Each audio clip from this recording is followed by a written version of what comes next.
Bir də axşamınız xeyir olsun müəllimlər. Başlayırıq yenə də 8-ci sinifin mövzusu ilə. Biz keçən dəfə fermentləri məncə bitirdik. Bugün isə maddələrin hüceyrə membranında daşınması mövzusu ilə tanış olacağıq. Ümumiyyətlə, maddələrin membranda daşınması, kiçik molekulların keçməsi var və bir də böyük molekulların keçməsi var. Kiçik molekulların daşınması passiv daşınma və aktiv daşınma kimi bölünür və passiv daşınmaya da diffuziya və osmoz aiddir. Bu diffuziyanın özünün də növləri var. Sadələşdirilmiş diffuziya var.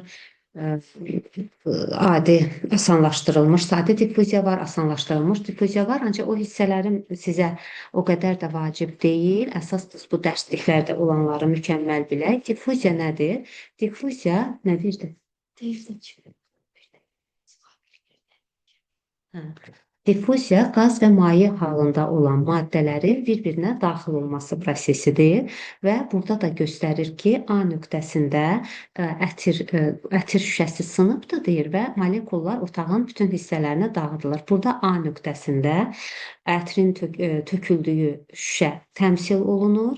B nöqtəsində isə onun yayıldığı sahə göstərilir və burada göstərir ki, molekullar konsentrasiya qradiyentinin istiqamətində yayılmağa başlayır. Ümumiyyətlə, konsentrasiya nədir? Konsentrasiya qatılıq deməkdir. Yəni, hər bir maddənin müəyyən bir sıxlıqda müəyyən bir həcm vahininə düşən molekulların sayı onun konsentrasiyasını, onun qatılığını müəyyən eləyir və təbii ki, burada A nöqtəsində qatılıq daha çoxdur.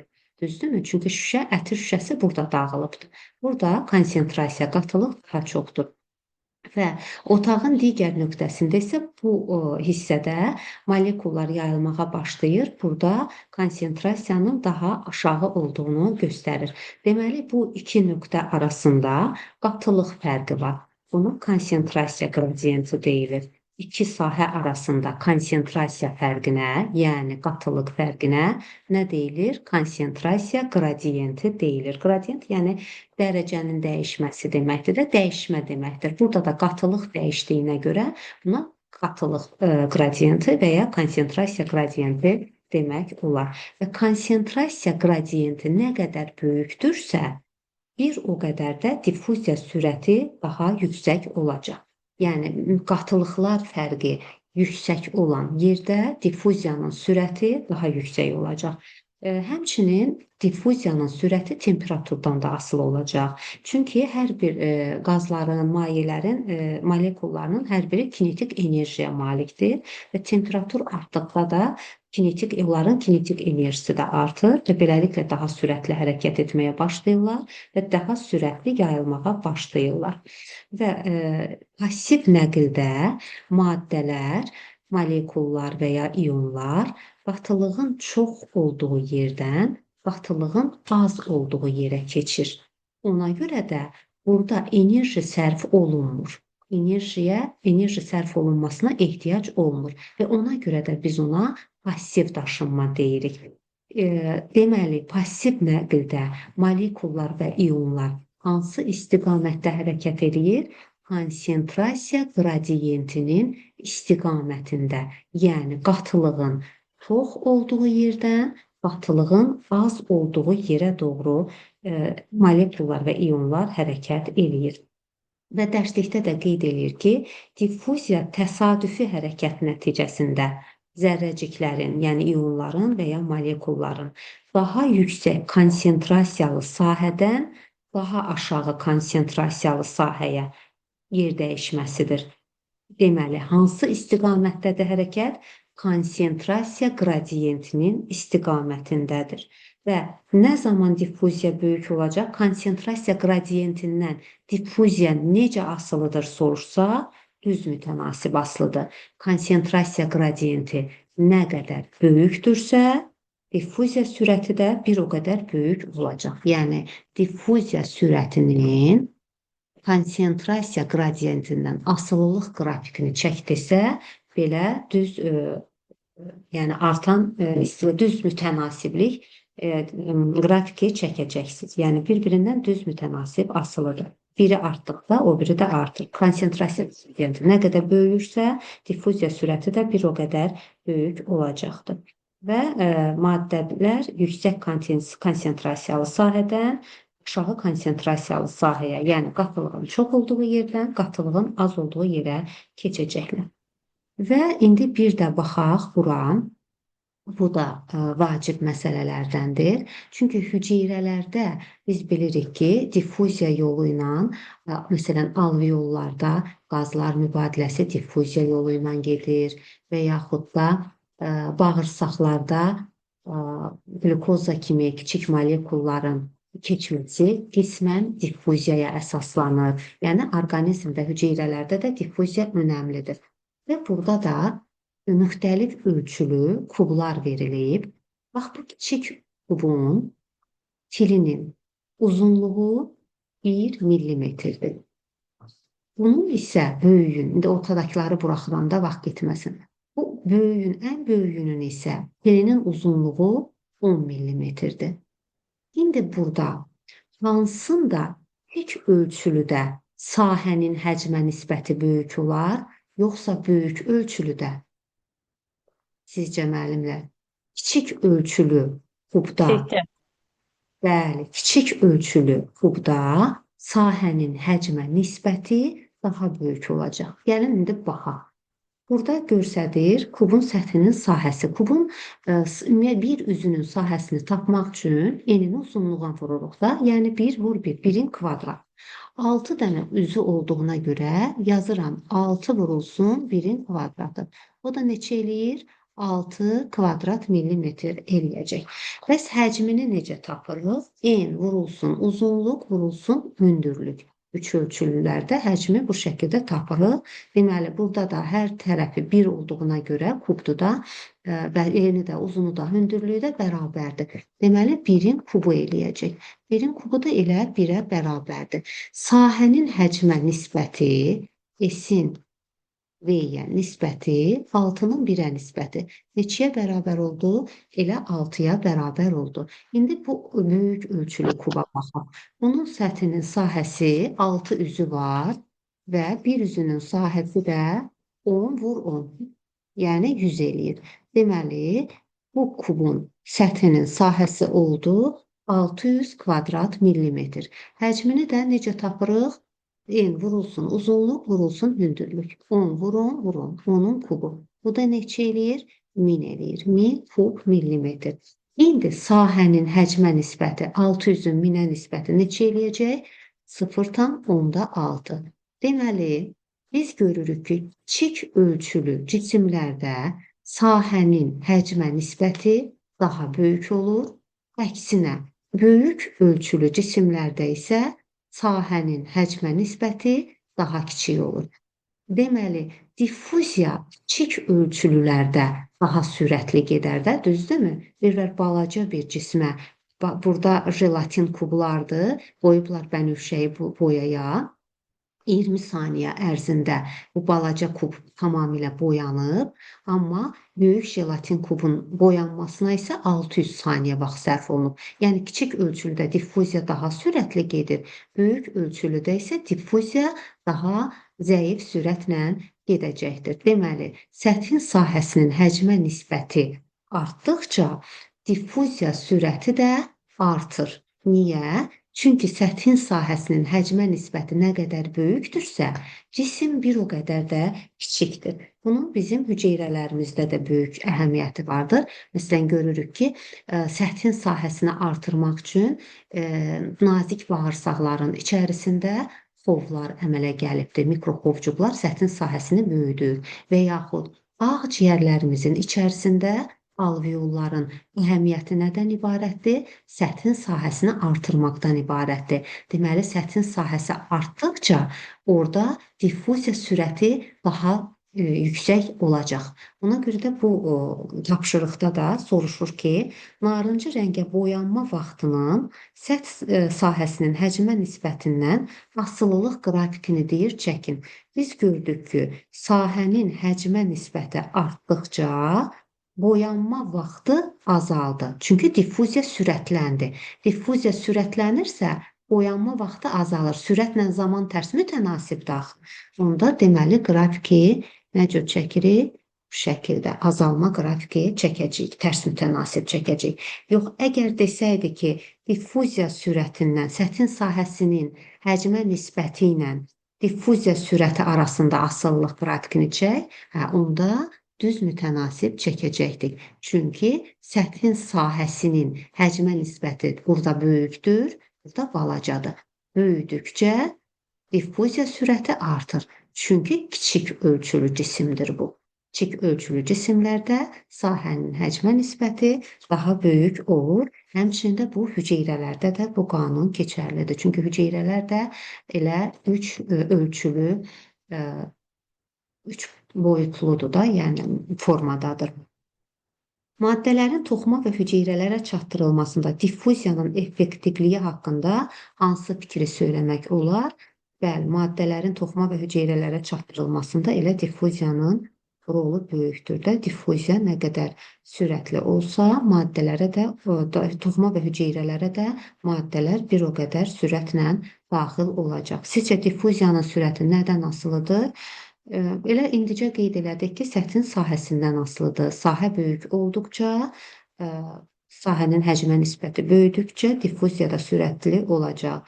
Həmçinin konsentrasiya qradientindən asılı oldu. Konsentrasiya qradienti, yəni mühitlərdə qatılıqlar arasındakı fərq nə qədər böyükdürsə, konsentrasiya qradienti nə qədər çoxdursa, diffuziya bir o qədər sürətli gedəcək. Sonra temperaturdan asılıdır. Dedik ki, temperatur nə qədər yüksəkdirsə, molekulların, ionların da kinetik enerjisi bir o qədər artacaq, daha sürətli hərəkət edəcəklər və diffuziya da sürətlənəcək. Həmçinin molekulun ölçüsündən asılıdır. Yəni kiçik ölçülü olduqda cisimlər özü də, məsələn hüceyrə daha kiçikdirsə, orada diffuziya daha asanlıqla gedəcək. Maddənin halından asılıdır. Qazlarda daha sürətli gedəcək. Mayelərdə nisbətən bərk olan maddələrdə isə diffuziya ya heç getmir, ya da çox zəif gedir. Və burada da diffuziya prosesinin canlı orqanizmlərdə görürsünüz, alveollarda qazlar mübadiləsini qeyd edir və yadınızdadırsa biz tənəffüs sistemini də keçəndə demişdik ki, eritrositlər harda oksigen azdısa, orada oksigeni verir, harda karbon azdısa, orada özündə, məsəl üçün baxın, burada gördüyümüz kimi karbon qazı qanın tərkibində kapilyar damarını göstərir də bundan. Burada karbon qazı çoxdur.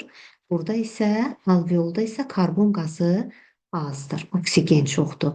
Deməli, karbon qazı hansı istiqamətdə keçəcək?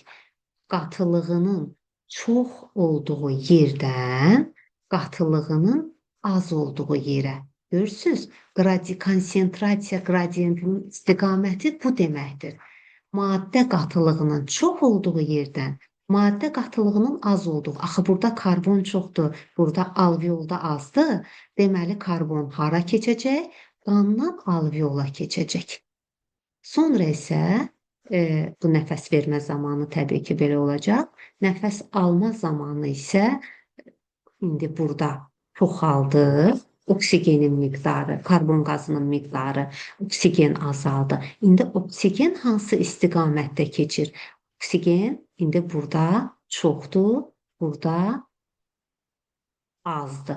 Başlayır oksigen keçməyə qan kapilyarlarına və qanda oksigenin miqdarını başlayır artırmağa. Deməli, harda maddənin qatılığı çoxdursa, az olduğu yerə keçir. Harda azdırsa, yəni əks istiqamət, qradiyent istiqamətində hərəkət o deməkdir. Çox olduğu yerdən maddə özünün az olduğu yerə keçir, maddənin az olduğu yerə keçir və buna qradiyent istiqamətində hərəkət deyirik və ona görə də buna enerji sərf olunmur və passiv nəql adlanmasının da səbəbi məhz budur. Həmçinin balıqların qəlsəmələrində də bu şəkildə qəlsəmə yarpaqcıqlarında 10-cu sinif dərsliyində göstərir. Yəni o molekulların keçməsini və yaxud da burada bu şəkildə yarpaqlarda qazlar mübadiləsini göstərir. Sən göstərir ki, karbon qazı burada neyinir? Tənəffüs zamanı xaric olur. Hüceyrələrdə karbon qazının miqdarı artır. Ona görə də o başlayır çox olduğu yerdən az olduğu istiqamətə, yəni bayıra çıxır. Amma fotosintez zamanı isə əksinə olacaq. Karbon qazı daxil olacaq. Burada da göstərir ki, oksigen qazı indi bu dəfə xarici mühitdə çoxdur, hüceyrənin daxilində azdır. Deməli, xarici mühitdən hüceyrənin daxilinə doğru keçəcək. Yəni, harda çoxdursa, çox olduğu yerdən az olduğu istiqamətdə keçəcək. Bu şəkildə mübadilə prosesi həyata keçir. Diffuziya həmçinin məhlullarda da baş verir. Yəni, indi biz qazlardan danışdıq, məhlullar halında da, yəni suda həll olmuş şəkildə kiçik molekullar, glükoza, amin turşular bağırsaq boşluğundan qismən diffuziya yolu ilə qan kapilyarlarına keçir və bu zaman hüceyrə membranı həm həlledicini, yəni suyu, həm də həll olan maddənin keçməsini təmin eləyir. Və ümumiyyətlə diffuziya üçün plazmatik membranın olması vacib deyil. Onu da dərslikdə xülasənin içərisində göstərir. Yəni burada həm indi osmosdan da danışacağıq. Bu onların oxşar cəhətidir ki, hər ikisi pasiv prosesdir, hər ikisi üçün enerji tələb olunmur, hər ikisi konsentrasiya qradiyenti istiqamətindədir. Yəni çox olduğu, qatılığın çox olduğu yerdən az olduğu yerə istiqamətdədir. Amma fərqləri də var. Diffuziya prosesinin getməsi üçün membranın olması vacib deyil. Ona görə diffuziya prosesi həm cansız mühitdə müşahidə oluna bilər, həmçinin də hüceyrə daxilində müşahidə oluna bilər. Amma osmoz prosesinin baş verməsi üçün yarımkeçirici membranın olması vacibdir. Və diffuziya həm qaz halında, həm də maye halında olan maddələrdə əgər müşahidə olunursa, osmos isə yalnız suya, yəni osmos nədir soruşanda deyirik, osmos suyun diffuziyasıdır. Və molekullar diffuziyada konsentrasiya qradiyenti molekullar və ionlar konsentrasiya qradiyenti istiqamətində hərəkət edir. Həmçinin də osmos suyun diffuziyası olduğu üçün su molekullarının daha çox olduğu yerdən suyun daha az olduğu yerə keçməsidir. Amma yenə də qeyd edirik ki, osmos üçün mütləq şəkildə keçirici membranın, yarım keçirici membranın olması vacibdir və ya buna seçici keçirici membran da deyirik. Baxın, burada da yenə göstərir, bax bu şəkildə bu xətlər, bax bu xət yarım keçirici membranın olduğunu deyir və bu sarı olanlar qlükoza molekullarıdır. Bu mavi rəngdə göstərilənlər isə su molekullarıdır. Digər tərəfə nisbətən bu sağ tərəfdir, bu da sol tərəfdir. Sağ tərəfdə biz tılığın daha çox olduğunu görürük. Yəni, şəkər molekulları çoxdursa, deməli, burada maddənin qatılığı çoxdur. Su isə azdır. Deməli, su potensialı aşağıdır deyirik. Suyun da belə bir xüsusiyyəti var. Su özü də özünün qatılığının çox olduğu yerdən buna suyun konsentrasiyası da deyirlər və yaxud da maddə konsentrasiyası ilə, maddə qatılığı ilə qarışdırmamaq üçün çox vaxt bioloqlar suyun konsentrasiyası əvəzinə su potensialı ifadəsi də işlədirlər. Fərqi yoxdur. İstəyir su konsentrasiyası desin, istəyir su potensialı desin. Bu o deməkdir ki, yəni suyun miqdarı deməkdir. Yəni suyun konsentrasiyası çoxdur və yaxud su potensialı çoxdur nə deməkdir? Yəni burada su çoxdur deməkdir. İndi su hansı tərəfdə çoxdur? Su sağda çoxdur, düzdürmü?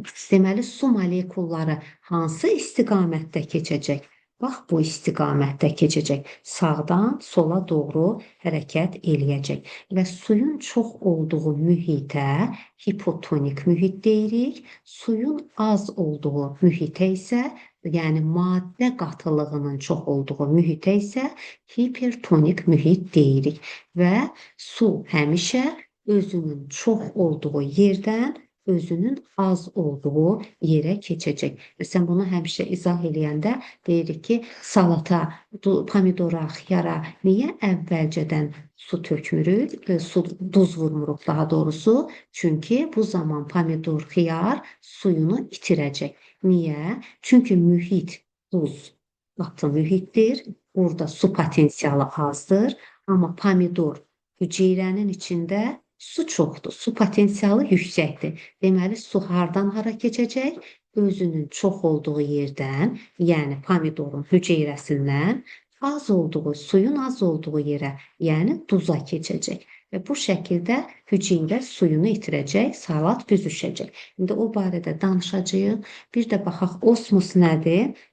Biz dedik ki, bütün canlı orqanizmlərdə bütün biokimyəvi reaksiyalar su mühitində gedir. Su ən yaxşı həll edicidir. Maddələr suda həll olmuş şəkildə hüceyrələrimizə daxil olur. Eyni zamanda da suda həll olmuş şəkildə də hüceyrələrimizdən çıxır. Su ona görə də olduqca vacibdir. Və canlı hüceyrə ətraf mühitdən nə ilə ayrılıbdır? Plazmatik membranla ayrılıbdır. Plazmatik membrana biz sitologiya keçəndə necə keçirici demişdik? Yarım keçirici demişdik və ya seçib keçirici demişdik. Yəni o seçici keçiricidir də, elə hər şeyi necə gəldi buraxmır orada. Və burada da qeyd eləyir ki, bayaq qeyd elədiyimiz kimi suyun diffuziyasına osmos deyilir və suyun diffuziyası zamanı, osmos zamanı su potensialının çox olduğu hissədən su potensialının az olduğu hissəyə su yer dəyişmə eləyəcəkdir. Və bu o zamana qədər davam eləyir ki, membranın bu üzündə o biri üzü ilə bərabər bir konsentrasiya, qatılıq yaransın. Belə olan mühitə izotonik mühit deyilir və bu zaman maddə tarazlıqda olur. Nə oradan bura maddə keçmir, nə də buradan ora maddə keçmir. Və biz bunu indi nümunələr üzərindən də baxacağıq.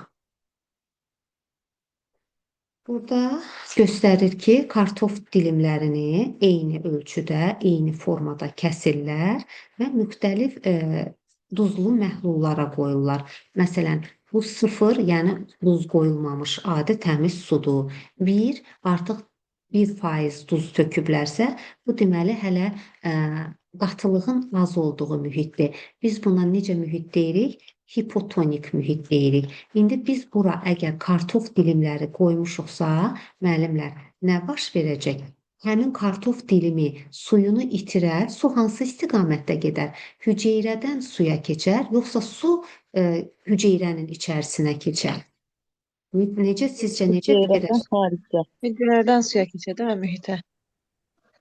Bu hipotonik mühit nə deməkdir? Su potensialının çox olduğu mühit. Hüceyrəyə keçəcək, sağlaşmamız Bəli, xeyir. su özünün çox olduğu yerdən özünün az olduğu yerə keçir. Daxilə keçəcək. Hə, ona görə də bu da hipotonik mühitdir. Yəni suyun çox olduğu mühitdir. Yəni kartofun içərisində maddə qatılığı daha çoxdur, su daha azdır. Deməli su başlayacaq kartof diliminin içərisinə daxil olmağa. Daxil olduqca başlayacaq hüceyrələr şişməyə və kartof diliminin də uzunluğu ölçəndə görəcəksiniz ki, artıbdır. Özü də daha sıx və daha kip, daha sərt olub. İndi belə deyək ki, 2%li duza qoyanda, tutaq ki, hüceyrənin də daxilində, maddənin, kartof diliminin daxilində də tutaq ki, maddələrin konsentrasiyası elə 2%dir.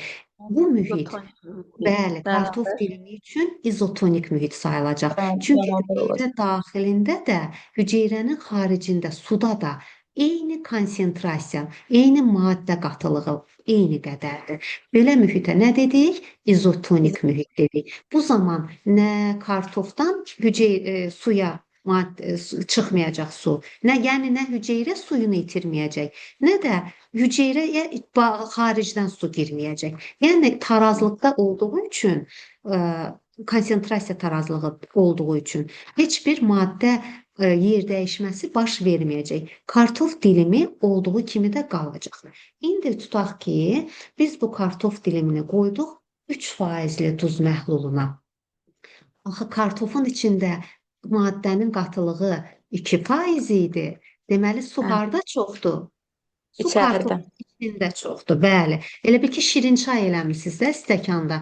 Bir var 1 stəkana 2 qaşıq pesok tökmüsüz, bir var 5 Hə, qaşıq pesok tökmüsüz. Nə qədər bunu maddə itirəcəksən. çoxdursa, pesoku nə qədər çox Tamam, töksək, deyirik ki, maddənin qatılığı çoxaldı. Maddənin tamam. qatılığı çoxdursa, deməli su potensialı aşağıdır. Bunlar tərs mütənasibdir də, məhlul məsələlərindən bunları bilirik. İndi burada da 3%li duz məhlulu, kartofun içində də 2% konsentrasiya maddə qatılığı. Deməli, mühit kartof Görəcəksiniz. üçün hipertonik mühitdir. Bəli, Kartofun daxilində hipotonik mühitdir. bəli. Kartofun xaricində hipertonik mühitdir. Deməli, Hə, hipertonik mühitdə olanda hüceyrə indi suyunu axı itirir. kartofun içində su daha çoxdur.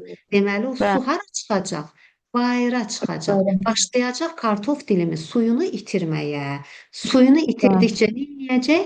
Büzüşəcək. Üzür. Bayaq salat məsələsi kimi. Necə ki, Bəli, duz tökdük salata, su duza keçdi. Burada da duzlu suya keçdi və bu şəkildə bəli. uzunluğu azalmağa başlayacaq.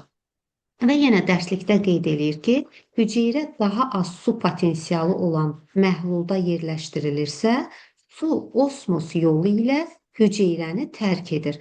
Daha az su potensialı olmaq nə deməkdir? Yəni su burada azdır, maddə qatılığı çoxdur.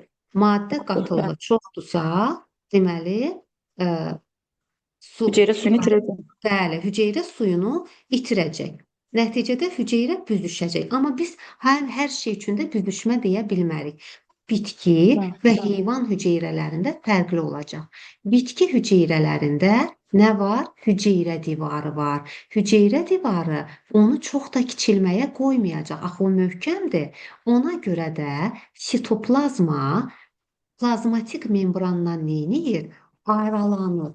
Deməli, plazma ilə hüceyrə divarı arasında məsafə artır. Baxın, plazma ilə hüceyrə divarının arasında məsafəyə baxın, artdı. Bu hansı mühitdə baş verir? Bu hipertonik mühitdə baş verir. Yəni, maddə qatılığının çox, su potensialının isə az olduğu mühitdə gedir. Hüceyrə suyunu neyniyir? İtirir, duzda keçir. Belə Laura dildə deyirəm, duza keçir. Salatı gözümüzün qabağına gətirək. Su duza keçir hüceyrənin içindən.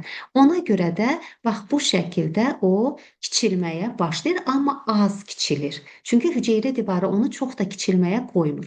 Amma bu əgər heyvan hüceyrəsidirsə, heyvan hüceyrəsinin hüceyrə divarı yoxdur. Ona görə o daha çox büzüşəcək və daha çox kiçiləcək bu cür mühitdə. Sonra həmin bu hüceyrəni qoyurlar bir qədər su potensialının yüksək olduğu mühitə. Yəni hipotonik mühitə keçirdirlər.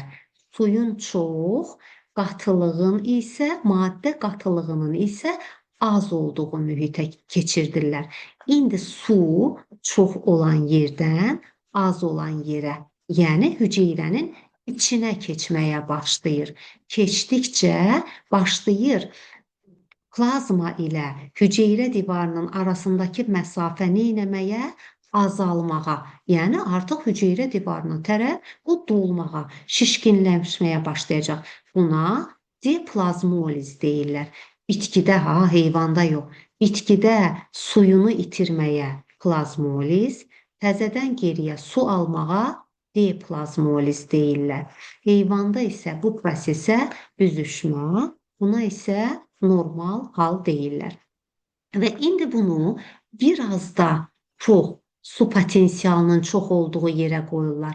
İndi bu dəfə hüceyrənin içərisində qatılıq çoxdur, nəinki su mühitində.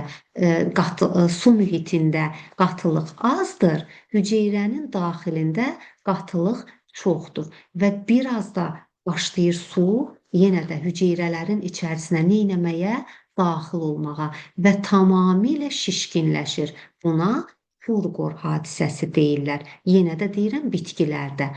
Amma heyvanlarda isə hüceyrə divarı olmadığına görə bu cür mühitdə su o qədər alır ki, artıq hüceyrə dözmür və partlayır.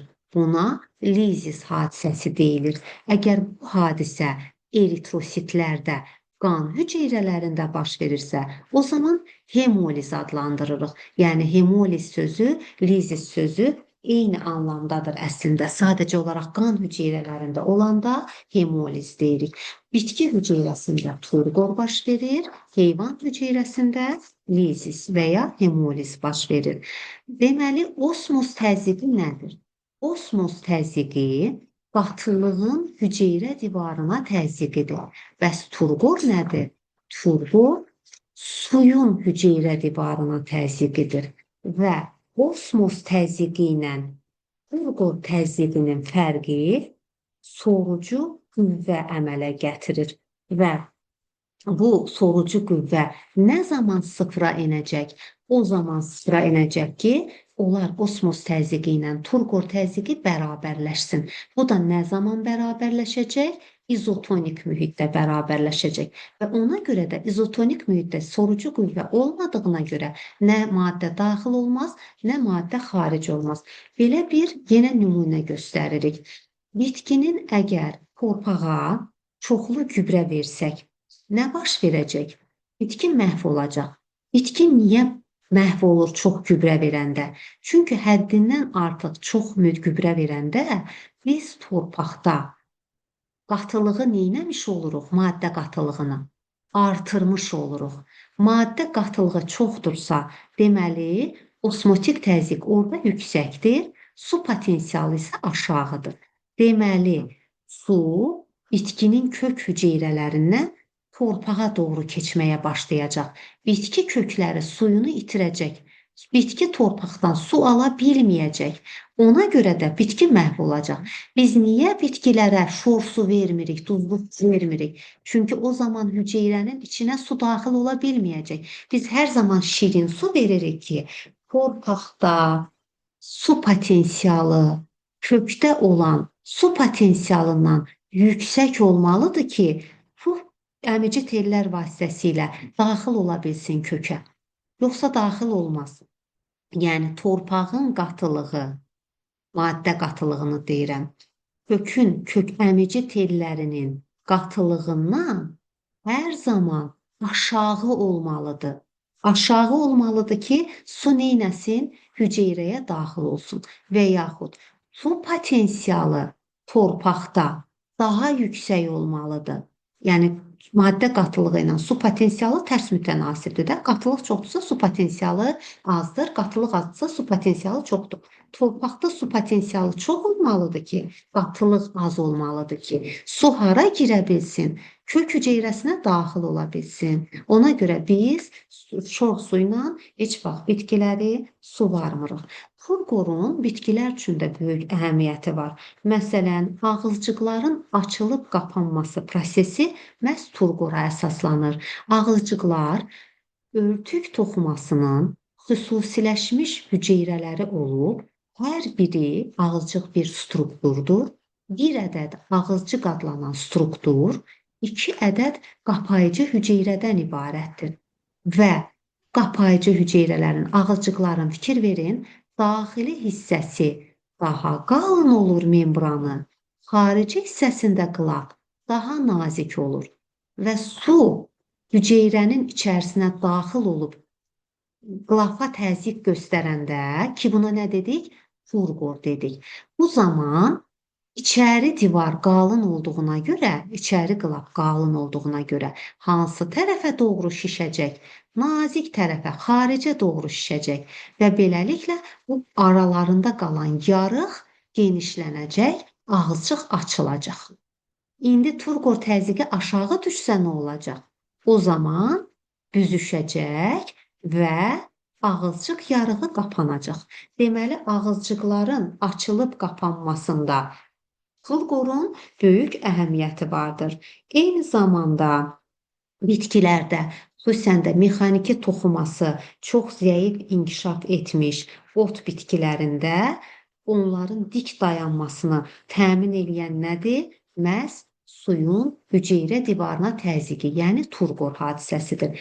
Turgere sözünün mənası nə deməkdir? Şişkinlik, dolmuş anlamını verir. Burada da yenə həmin sualı verir. Nə üçün bitkinin kökünü daha çox gübrə vermək məsləhət görülmür? Artıq izahını verdim sizə. Fagositozla pinositozu da danışsam uzun çəkəcək, test izahına vaxt qalmayacaq. Onu gələndə izah edəcəm. Amma istəyirəm bu tapşırığa baxaq. Müəllimlər, bu dərsdə sualınız varmı? Aydın olmayan nəsə varmı? Könül müəllimə, axşamınız xeyir. Mən bir sual verə Axşamınız bilərəm. xeyir. Buyur. Burada Könül müəllimə deyirik, torpağa duzlu su vermək olmaz da, qatılıq çox olur. Dediniz, Bəli. amma şirin su versək yaxşı olar. Bəs Bəli. şirin suda qatılıq sayılmır. Orada da şirinlik də qatılır. Sayılır. Amma şirin suda qatılıq, yəni maddə konsentrasiyası torpağa nisbətən aşağıdır. Onda yəni məsələn sual düşsə ki, şirin su verdik, necə təsir göstərər? Onda deyirik ki, su daxil olur da hüceyrəyə. Demirik ki, xaric olur. Bəli, bəli. Bax, bir dənə də nümunə deyim sizə. Zoologiyanı keçəndə bunu sizə demişdim. Şirin suda yaşayan sarkodinlərin yığılıb açılan vakuolu var. Yadınızdadır? Onlar Amma necə? duzlu suda olanlarda olmurdu demişdik. Təzyiqi, bəli. Onlar osmotik təzyiqi tənzimləyirdilər. Niyə? Çünki amöbdir, sonra indi biz onları protist adlandırırıq da, düzdürmü? Ümumiyyətlə bu şirin suda yaşayan protistalarda hüceyrə divarı yoxdur. Hüceyrə divarı yoxdursa, deməli onlar nə edə bilər? Partlaya bilər, lizis baş verə bilər. Həmin o partlamanın qabağını almaq üçün Vakuollar var idi. açılan vakuollar, bəli, vaxtaşırı partlayaraq artıq suyu ifraz eləyirdilər. Həmçinin su ilə bərabər ifrazat məhsulunu da atırdı deyə dərslik yazırdı ki, ifrazat prosesini həyata keçirir. Halbuki biz bilirik ki, onlar ifrazat prosesini elə hüceyrə səthi ilə də həyata keçirdə bilər. Əsas funksiya burada osmotik təzyiqi tənzimləməkdir, partlamanın qarşısını almaq idi. İndi keçək duzlu su sarkodinlərinə. Var idimi onların yığılıb açılan vakuolu? Yox idi. Niyə yoxdur? Onların hipertonik mühitdə, yəni duzlu suda, yəni qatılığın çox olduğu mühitdə yaşadıklarına görə onlar daima su itirirlər. Yadınızdadır duzlu su balıqları, şirin su balıqları izah eləmişdik, deyirdik şirin su balıqları su Mühit fərqi. onlara daxil olur. Ona görə ehtiyacı yoxdur su içməyə. Su içmirdi. Qurbağa da heç vaxt su içmir. Dərisi ilə alır, şirin suda yaşayır. Amma duzlu bu su balığı daima su içirdi. Niyə? O su itirirdi. Hipertonik mühitdə hüceyrə su itirir. Su bayıra çıxır. Ona görə də bu sarkodin də duzlu suda yaşadığı üçün, hipertonik mühitdə, dənizdə yaşadığı üçün onun axı su itirir daima. Onun şişib partlamaq şansı yoxdur. Bir canlıya bir şey lazım deyilsə, o onda ya funksiyasını itirəcək, ya heç əmələ gəlməyəcək. Yəni o özü, təbiət özü onu tənzimləyəcək. Bəli, bu şəkildə. Buyurun, siz sağ olun. Maşallah olsun Könül xanım. İzahınız əladır, Allaha. Sağ olun. Çox sağ Təki olun. faydalı olsun. Allah sizə şans Vallahi o gətirsin. qədər faydalıdır ki, yəni mən bunu sizin sayənizdə çözmüşəm də. Yəni əvvəl çətinlik çəkirdim. Yəni amma indi elə gözəl bilirəm sayənizdə. Çox şükür. Hər zaman gözəl olsun, zehniniz açıq olsun, imtahanda da gözəl nəticəniz olsun. Mənə də savab olsun. İnşallah. Hər birimiz üçün duaçıyam. İndi baxaq bura. Baxın, burada bax bu ox istiqamətində, bu üfüqi ox istiqamətində apsis oxu deyirik də, şəkər konsentrasiyalarını veribdir. 0.2, 0.4, 0.6 və s.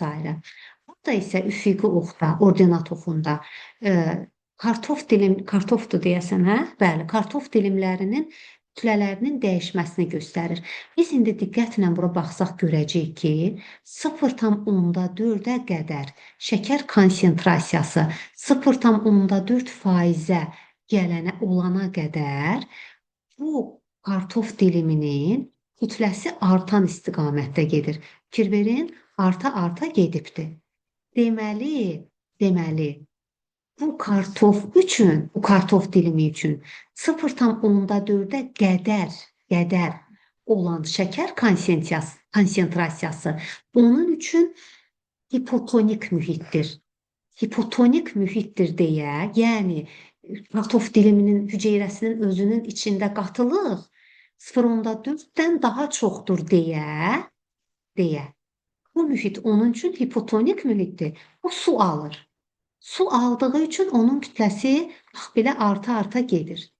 Amma 0,4 konsentrasiyada fikir verin, dəyişmir kütləsi. Bax, bu nöqtədə, bax nöqtəni qoyuram bura. Bax burada. Fikir verin, onun kütləsi dəyişməyib. Bu bizə nəyi bildirir? Deməli, bu kartof diliminin içərisində şəkər konsentrasiyası nə qədərdir? Elə 0,4-dür. Mühitlə eyni olanda o nə maddə almır, nə maddə itirmir, nə su daxil olmur, nə su itirmir. Olduğu qədər qalır. Bu nöqtədə onun kütləsi dəyişməyibdir də, bax olduğu kimi stabil qalıbdır. Bura qədər artıb, bundan sonra azalıb. Amma 0,4 nöqtəsində dəyişməyib kütləsi. Buradan biz başa düşdük ki, kartof diliminin içərisində də mühit şəkər konsentrasiyası 0,4-dür. Və bu mühit onun üçün izotonik mühitdir. Mühitdə də 0,4, kartof diliminin içində də 0,4. Kütləsi olduğu kimi qalıbdır. Elə ki, 0,4-dən yüksək faizli məhlula qoyduq. Fikir verin, kartof diliminin kütləsi azalmağa başlayıb. Çünki bu mühit 0,4-dən böyük konsentrasiyalı mühit. Onun üçün hipertonik mühitdir. Yəni hüceyrənin kartofun içində 0,4, mühitdə 0,8. Bu nə deməkdir? Yəni mühitdə kartofa nisbətən daha böyük maddə qatılığı var. Daha böyük şəkər konsentrasiyası var. Yəni su kartof diliminin içində çoxdur, nəinki mühitdə. Ona görə su hara keçəcək? Mühitə. Kartof dilimindən su bayıra çıxmağa başlayacaq. Suyunu itirməyə başlayacaq. İtirdikcə nə edəcək? Büzüşəcək. Və bu şəkildə görürsüz. Neynədir? Büzüşmə demirik də bitkidə. Nə deyirik müəllimlər? Plazmoliz. Plazmoliz baş verəcək. Suyunu itirdikcə kütləsi nə edəcək? Azalmağa başlayacaq. Bu da aydındır müəllimlər. Kütləsi hardadır? Mən başa düşmədim. Kütləsi Nə harasıdır? Kütləsi harada göstərir? Kütlənin dəyişməsini faizlə göstərir. Bu oxun üzərində. Buradan görürəm ki, bax, arta gedib. Əvvəl 10% artıb, sonra 20% artıb. Baxın, artan oxdur. Buradan isə görürsüz, mənfi yazıb. Əvvəl 10% itirdi, sonra 20% itirdi. Bu nöqtədə isə, bax, bu nöqtədə, bax, bu. Olduğu kimi qalıbdır. Olduğu kimi qalıbdır. Bəli. Bəli, başa düşdüm. Çox sağ olun xanım. Buyurun. Başqa sualı olan var mı buna aid? Belki on xam aydındır. Çox sağ olun. Lap yaxşı. İndi burada da nə deyir? Kosmos prosesi baxımından necə izah etmək olar? İzah elədik ki, harda osmotik təzyiq yüksəkdirsə, mühitdə əgər osmotik təzyiq yüksəkdirsə, yəni hipertonik mühitdirsə, bu zaman kartof dilimi suyunu itirdi. Harda osmotik təzyiq aşağıdırsa, yəni su potensialı çoxdursa, yəni hipotonik mühitdirsə, bu zaman kartof dilimi də kütləsini artırdı, yəni su aldı. İzotonik mühitdə isə heç bir maddə keçidi baş vermədi. Sizcə qrafikin hansı hissəsində şəkərin konsentrasiyası kartof hüceyrəsinin tərkibinin konsentrasiyasına bərabərdir? Dedik artıq. Harda? 0,4 nöqtəsində. Niyə? Fikrimizi də necə əsaslandırdıq? Kütləsi dəyişməyibdir. Nə su daxil olmayıb, nə də su itirməyib. Olduğu kimi qalıb. Burada da deyir ki, konsentrasiya qradiyenti nədir? Konsentrasiya qradiyenti mühitdə qatılıqlar fərqidir. Konsentrasiya qatılıq deməkdir. Qatılıq fərqidir və qatılıq fərqi nə qədər çox olsa, yəni konsentrasiya qradiyenti nə qədər çox olsa, diffuziya bir o qədər sürətli gedəcək. Membrandan daşınma daha sürətli gedəcək. Bu birinci sual. Şirin suda yaşayan amöblər hüceyrə daxil olan artıq suyu xaric etmək üçün yığılıb açılan ifrazat vakolu ilə təchiz olunur. Görürsünüz, bu sualları hələ indi təzə dərsliklərə salırlar, amma biz bunu zoologiya keçəndə həmişə deyirik. Bəli, duzlu suda yaşayanlarda isə buna ehtiyac yoxdur. Niyə? Çünki duzlu su həmin o sarkodin üçün, amöb üçün hipertonik mühitdir. Hipertonik mühitdə hüceyrə su almaz, əksinə su itirər. Su itirirsə, onun partlamaq kimi, lizisə məruz qalmaq kimi bir şansı yoxdur. Deməli, ifrazat vakuoluna da ehtiyacı yoxdur. O onsuz da zərərli məhsulları hüceyrə səthi ilə xaric eləyir. İfrazat vakuolunun əsas funksiyası otomatik təzyiqi tənzimləməkdir. Fagositoz və diffuziya arasında nə kimi fərq var? Müəllimlər, mən fagositozu bugün sizə keçmədim. Fagositoz və pinositoz aktiv daşınmaya aiddir. Onu bugün keçsəm, test izahınız qalacaq. Gələn dərsi mən onu da keçərəm. Ondan sonra müqayisə eləyərik, yaxşımı? Bura qədər sualınız yoxdur ki, müəllimlər? Çox sağ olun. Buyurun, sağ olun. İndi keçək onda, əgər sualınız yoxdursa, test izahını. Mən sizə təkamül təliminin ilk mövzularının, 9-cu sinifdəki mövzularının videosunu atmışdım. Yəqin ki, işləmisiniz, yəqin ki, testlərini hər yerdən, bütün test vəsaitlərindən, Azərbaycanda nə qədər test vəsaiti varsa, bir 10-12 dənə hər halda var. Onların hamısından da qoçaqsız hər biriniz işləmisiniz. İndi mən bu testin izahını verəcəm sizə. Yəqin ki, bunu da işləmisiniz. Başlayaq. Növün kriterilərini müəyyənləşdirərkən çətinlik yaradan xüsusiyyətləri uyğunlaşdırın.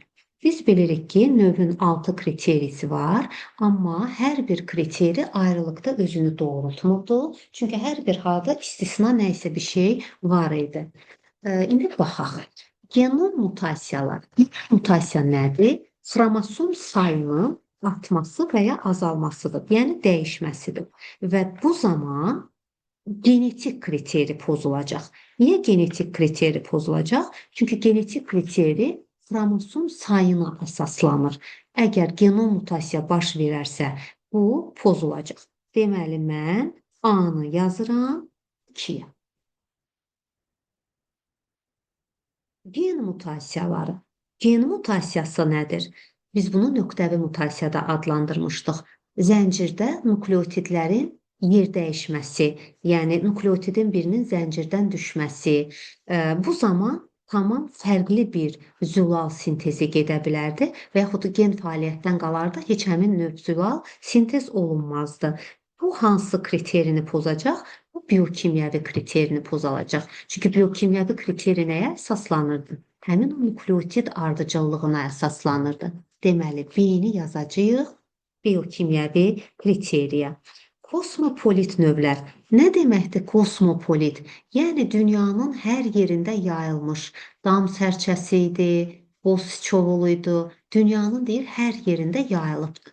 Bu cür növlərə kosmopolit növlər deyilir. Kosmopolit növlər coğrafi kriterini pozan amildir. Çünki da bunun müəyyən bir arealı olmadı da hər yanda yayılıbdır. Deməli, bunu da yazacağıq coğrafi kriteriya. Sinantrop növlər. Nə deməkdir sin? Birlikdə, antropos, insan. İnsanla birlikdə yaşayan növlərdir. Məsələn, alaq otları, harda insan əkin-biçin aparır, alaq otu öz toxumunu gəlib salacaq ora. Harda insan var, orada milçək var. Harda insan var, onun qida qalıqları var, orada tarakan var. Bu cür növlərə biz nə deyirik? Sinantrop növlər deyirik. Deməli, sinantrop növlər hansı kriterini pozacaq? Ekoloji kriterini. Ona görə də D-ni yazır. Çünki ekoloji kriteriya nəyə əsaslanır? Ekoloji mühit şəraitinə. Bu sinantropun da bir ekoloji mühit şəraiti olmadı axı. İnsan hara getdi, düşdü ora. Ona görə də bunu da yazırıq ekoloji kriteriya. Sonra gəlir əkiz növlər. Əkiz növlər nə idi? Deyirdik ki, morfoloji cəhətdən bir-birinə çox oxşayan qara siçovul, amma birinin 38 xromosomu var idi, birinin 42. Bunlar amma biz belə baxanda onları morfoloji cəhətdən ayıra bilmirdik. Ona görə bu hansı kriterini pozdu? Morfoloji kriterini. Deməli, Y-ni yazacağım 1-ə. Sonra nə deyir? Yak və qara malın çarpazlaşmasından yaranan qaytağın dişiləri. Yak və iri buynuzlu qara mal. Tamam fərqli ayrı-ayrı növlərdir. Amma bunlar çarpazlaşırlar, heterozis effekti alırlar. Bu uzaq hibridləşmədir. Biz də bilirik ki, uzaq hibridləşmədən ayrı-ayrı növlər arasında yaranan çarpazlaşmadan döllü nəsil alınmamalıdır. Amma bunların dişiləri döllü olur. Deməli, hansı kriteri pozuldu? Fizioloji kriteri. Fizioloji kriterini pozan həmçinin dərsliyimizdə nümunələr var. Söyüd və sarı bülbüldən alaçəhrənin növləri, söyüd və qovağın bəzi növləri çarpazlaşırlar və döllü də olurlar. Deməli, mən F-i də hara yazacağım? Fizioloji kriteriya. Deməli, nə oldu? 1 Y, 2 A, 3 F, 4 D, 5 C, 6 B. C bəndi. Oldu C bəndi. Aydındır bu müəllimlər? Keçirəm ikinci suala. Doğru olmayan ifadəni seçin. Əkiz növlər morfoloji xüsusiyyətinə görə eyni olsa da, morfoloji kriteriləri müxtəlifdir. Deməli, müəllimlər, bu tip suallar MİQin sertifikasiya sınağına da düşmüşdü və həqiqətən də çox müəllim, həddindən çox müəllim, üzahanda bir müəllimlər o sualda səhv eləmişlər. Hətta artini də səhv çıxartmağa çalışırdılar, amma halbuki orada bir səhv yox idi. Əkiz növ nədir? Bunlar morfoloji cəhətdən bir-birinə oxşuyurlar. Morfoloji xüsusiyyətləri eynidir. Amma bu morfoloji kriterinin eyni olması demək deyil müəllimlər. Məsələn, bir bacı-qardaş götürək. Bu həm də din sualı var, belə bir. Bacı-qardaş, morfoloji kriterisi eynidir, yoxsa müxtəlifdir müəllimlər? Bax, sizlə mənim morfoloji kriterimiz eynidir, yoxsa müxtəlifdir? Eynidir ki, çünki eyni növ idi. Eynidir. Morfoloji kriteri eynidir. Çünki biz eyni növük. Amma morfoloji xüsusiyyətləri eynidirmi? Deyil, fərqlidir. Deyil. Məsələn, mənim saçım qaradır, sizinki sarıdır. Mənim gözüm qaradır, sizinki mavidir. Bizim morfoloji xüsusiyyətlərimiz fərqlidir. Amma morfoloji kriterimiz eynidir. Sizin də 4 kameralı ürəyiniz var, mənim də 4 kameralı ürəyim var. Mənim də bədənim baş, gövdə və ətraflardan da nisbətlər olaraq eyni nisbətdədir, aşağı-yuxarı. Sizdə də eynidir. Niyə? Çünki biz hamımız homo sapiens, eyni növük. Növün fərqləri, morfoloji kriteriləri eynidir. Amma morfoloji xüsusiyyətləri fərqlidir. Əkiz növlərdə isə tərsi nədir? Onlar ayrı-ayrı fərqli növlər olduğuna görə, baxın, biri 38, biri 42 xromosomlu, ayrı-ayrı növlərdir. Deməli, onların morfoloji kriteriləri eyni ola bilmir, müxtəlif olur. Amma xüsusiyyətləri... Bəli. Biz onda deyə bilərik ki, morfoloji xüsusiyyətlər xarici görünüşlə bağlı əlamətlərdir də, nəzərdə tutulur. Xarici və daxili görünüşlə bağlı əlamətlərdir, bəli. Amma mən bu sistem testi özüm elə oturdum ki, eləyəm, çox qarışdırdım, o seçə bilmədim, morfoloji kriteri, morfoloji xüsusiyyətlər. Məsələn, insanda əkiz növlərdə, amma morfoloji kriteri eynidir də onda. Yox, insanda əkiz növ deyə bilməzsiniz. İnsan əkiz uşaq deyə bilməzsiniz. Yox, əkiz növ yox. Yəni əkiz uşaqlarda. Üzr istəyirəm. Morfoloji kriteri Orada morfoloji kriterlər oxşar olur da. Tam o əkiz növlərdə məsəl üçün deyirik ki, genotip eynidir də, fenotip eyni olmur axı müəllimlər. Fenotip istərsə, genotip də tam olaraq eyni olmaya bilir də. Məsələn, çillilikdir, barmaq izidir. İstərsəməz %100 eyni olmur da. Bəli, %100 olmur, amma çox vaxt tezlərdə bəli götürürlər. Fenotipi də, genotipi də eynidir kimi götürürlər, bəli. Yəni biz morfoloji kriteri deyəndə onun genetik kriterlərini, xüsusiyyətləri nəzərdə tuturuq, amma morfoloji xüsusiyyət deyəndə xarici əlamətlərdə, xarici görünüşü. Bəli. Baxın, morfoloji kriteri deyəndə, bax, lap sadə deyim. Sizin də saçınız var, mənim də saçım var. Amma sizin saçınız sarıdır, mənimki qaradır. Yəni belə bir ki, morfoloji kriteri ümumi anlamda gedir. Bəli, bu pasportdur. Bəli, bəli. Bu morfoloji kriteri növü pasportudur. Bu olmalıdır deməkdir. Amma xüsusiyyət fərqli ola bilər. Sizin də ürəyiniz 4 kameralıdır, mənim də. Amma indi ola bilər ki, ürəkdə hansısa bir insan fərqli bir ölçüsünə görə fərqli olsun. Amma ümumi quruluş eynidir axı. Prinsip Bəli. olaraq.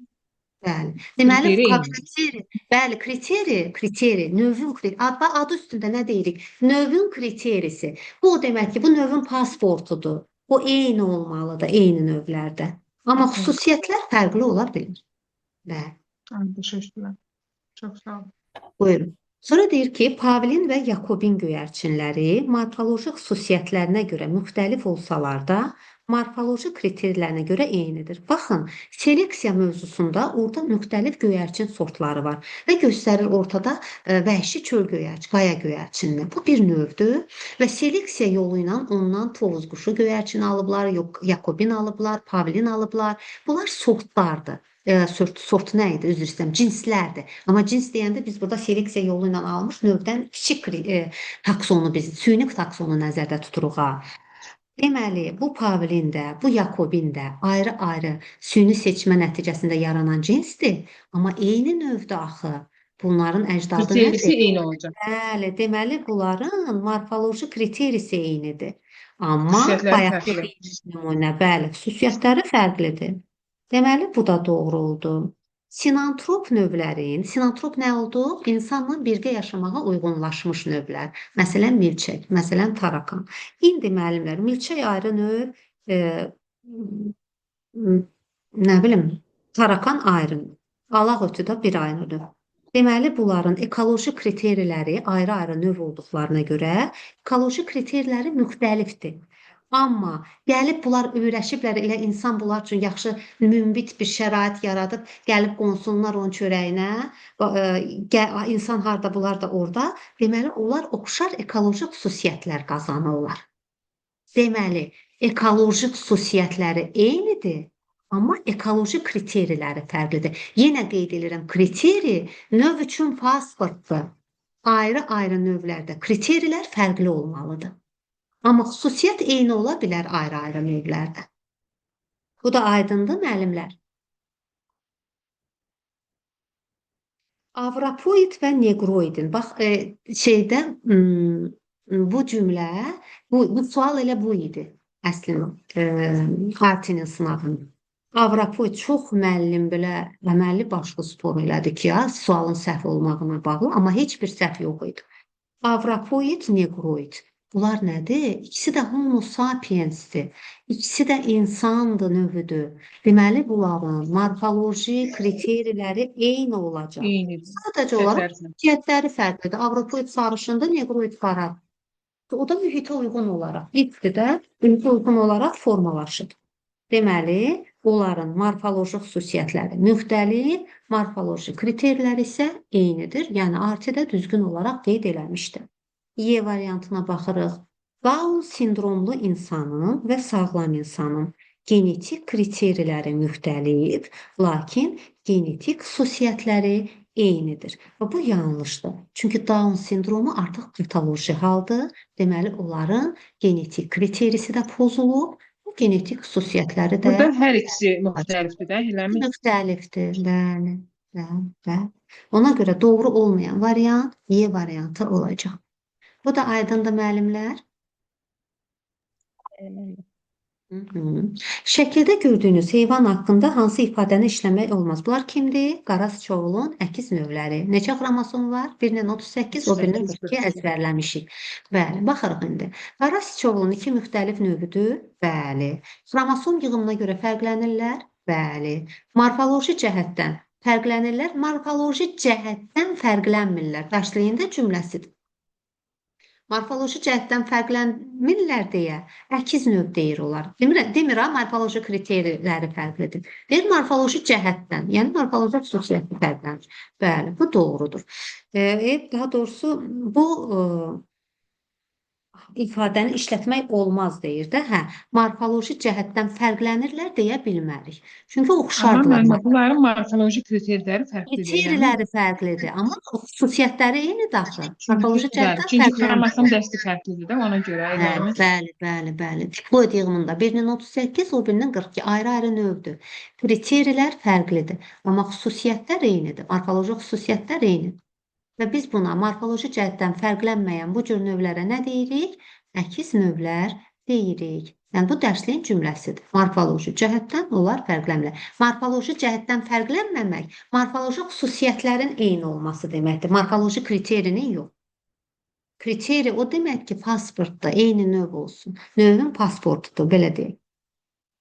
Verilən ifadələrin cədvəldə uyğun olmayanını seçin. Bunları işləməkdə ən yaxşısı qabağına doğrunun və ya yanlış olduğunu yazıb, ondan sonra doğrudan yanlışı, yanlışdan doğrunu seçməkdir ki, səhv eləməyək. Çünki uyğun olmayan deyir, uyğun olan deyil.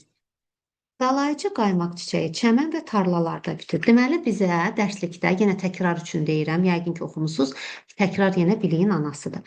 Bizə ekoloji kriterini bölməsində qeyd eləyir ki, qaymaq çiçəyi cinsinin 3 müxtəlif növü var, hansı ki, onlar müxtəlif ekoloji şəraitlərdə bitirlər. Deyir ki, dalayıcı qaymaq çiçəyi çəmən və tarlalarda, yandırıcı qaymaq çiçəyi bataqlıqlarda, sürünən qaymaq çiçəyi su və noxurların, çay və noxurlar S hərfi ilə də sürünən su, çay və noxur kənarında. Bataqlıqda deyirdi ki, mamırlar antibakteriyal maddə buraxırlar, yandırıcı maddələr, belə yadımızda saxlamışdıq. Yandırıcı sözünü də oradan bataqlıqda. Qalırdı dalayıcı, dalayıcıya da nə qalırdı? Çəmən və tarlalar. Deməli, birinci cümlə doğrudur. Növün kriteriləri ayrı-ayrılıqda növün təyini üçün kifayət edir, eləmir. Çünki baxın, birinci sualda gördük ki, nə qədər onları pozan amillər var. Deməli, ikinci cümlə yanlışdır. Paxlalların əksər növlərinin xromosom yığımı 44 yox, dərslikdə neçə verib müəllimlər? 9-cu sinif dərsliyində 22 verib. 22 verir. Deməli, bu da yanlışdır. Cinsi dimorfizmin kəskin olması morfoloji kriteri ilə növün müəyyənləşdirilməsində çətinlik yaradır. Bəli, yadınızdadırsa dərslikdə qeyd eləyirdi ki, kəpənəyin sürfəsi və tırtılı. Tırtıl elə sürfədə və yetkin fərdi. Bunlarda və yaxud cinsi dimorfizm deyir, nümunəni səhv göstərdim. Cinsi dimorfizm erkək və dişi fərdlərin bir-birindən fərqlənməsidir. Məsələn, maralın erkəyi ilə dişisi bir-birindən hədsiz fərqlənir. Və yaxud da aslanın erkəyi ilə dişisi tovuz quşunun həmçinin. Yəni erkəklər daha poligamiya olduğu üçün o canlılarda erkəklər daha yaraşıqlıdırlar. Yəni cinsi dimorfizm kəskindir. Amma biz ona görə də növün morfoloji kriterisini təyin eləyəndə çətinlik çəkə bilərik də. Bunlar bir-birindən çox fərqləndiyinə görə. Amma halbuki onlar axı eyni növdürlər. Deməli, bu da doğrudur. İndi biz uyğun olmayan deyirsə, doğrudan yanlışı seçməliyik, yanlışdan doğrunu seçməliyik. Deməli, nə oldu cavab? 2-lə 4.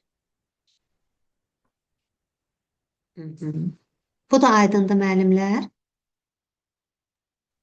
Populyasiyada fərdlərin say dinamikası onların ömrü və nəsil vermə qabiliyyətindən asılı olaraq necə dəyişir?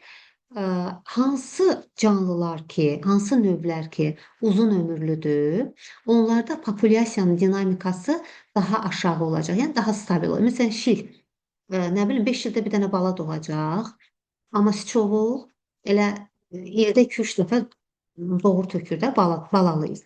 Deməli, onlarda populyasiyada say daha dəyişkən olacaq, nəinki fildə. Yəni, az nəsil verənlərdə daha az olacaq, çox nəsil verənlərdə daha dəyişkən olacaq. Həmçində ömrün uzunluğunu da buradan görürük də. Fil gör neçə il yaşayır. Uzun ömürlər az nəsil verirlər. Qısa ömürlülər və tez məhv olanlar. Görürsünüz, təbiət ilahi hər şeyi özü çox mükəmməl nizamlayıbdır. Qısa ömürlülər tez-tez nəsil verirlər. Deməli, uzun ömürlü fərdlərdə nisbi stabil, çox nəsil verənlərdə isə çox dəyişkən olacaq. 6-cı sual. Populyasiya haqqında ifadələrin neçəsi doğrudur? Gəlin yadımıza salaq. Populyasiya nədir? Populyasiya eyni növün fərdləridir. Eyni növün fərdləridir, amma tam və ya qismən bir-birindən təcrid olunmuş fərdlər qrupudur. Deməli, bunlar arasında bir təcrid var. Dağ ola bilər, arada yarğan ola bilər, nə bilim, göl ola bilər, buğlaq ola bilər, fərqi yoxdur. Suyun dayaz yeri, dərin yeri, bu da təcriddir. Amma bunlar eyni növ olduqlarına görə, baxın, populyasiya eyni növün qruplarıdır. Deməli, onlar arasında çarpazlaşma mümkündür. Deməli, onlar arasında gen mübadiləsi gedə bilər, amma məhdud sayda. Yəni elə sonsuz qədər, həddindən artıq yox. Məhdud qədər. Çünki axı arada təcrid var. Nə vaxt bu dərində yaşayan balıq dayaza keçəcək, bu dayazdakı balıqla cütləşəcək ki, bunlarda bir gen mübadiləsi olsun. Yəni məhdud sayda da olsa mümkündür və dərsliyin də cümləsi var belə bir. İndi 9-cu sinif dərsliyi, indi oxuyuram cümlələri. Populyasiyanın arealı fərdlərin sayından asılı olsa da, hərəkətlilik dərəcəsinə asılı deyil. Asılıdır. Dərslikdə qeyd eləyib ki, daha çox dinamik olan fərdlərdə hərəkətlilik dərəcəsi daha yüksək olanlarda areal daha geniş olacaq. Daha belə oturaq həyat tərzi keçirənlərdə təbii ki, daha dar olacaq. Deməli, həm fərdlərin sayından asılıdır, areal genişliyi, həmçinin də hərəkətlilik dərəcəsindən də asılıdır. Burada isə asılı deyil dediyinə görə bir yanlışdır. Hə, doğrunu istəyir, biri götürmür. Populyasiyada fərdlərin sayı nisbi sabitdir. Bəli, nisbi sabitlik var. Bəzən populyasiya dalğaları baş verəndə bu sabitlik pozula bilir, amma ümumən nisbi sabitlikdir. Deməli, 2 doğrudur. Populyasiyada say dinamikasının dəyişməsi sıxlığa da təsir göstərir. Təbii ki, sayla sıxlıq, sayına qədər artsa, sıxlıq o qədər yüksək olacaq və təsir göstərəcək. Deməli, 3 də doğrudur.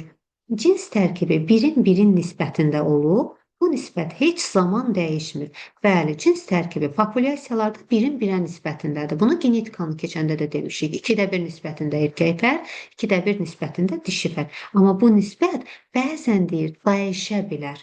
Bu, erkəklərin vərdişlərindən asılı ola bilər, təhlükəli vəziyyətlərə erkəklər daha yatqındırlar və yaxud da elə insan populyasiyasında götürəndə zərərli vərdişlər və yaxud həyat tərzi, oturaq həyat tərzinə kişilərin daha və yaxud da elə süni sürətdə abortlar, yəni cins tərkibi görürük ki, süni də olsa insanlar pozubdur. Həmçinin təbii populyasiyalarda bu nisbət zamanla dəyişə bilər və dərslikdə də qeyd edir ki, bəzən dəyişə bilər.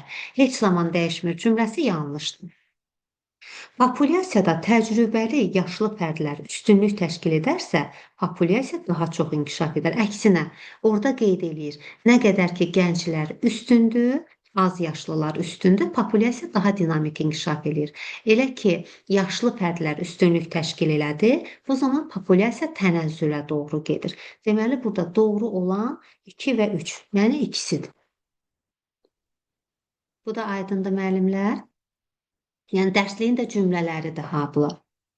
7-ci sual. Ayrı-ayrı populyasiyalar arasında genetik mübadilə gedə bilərmi?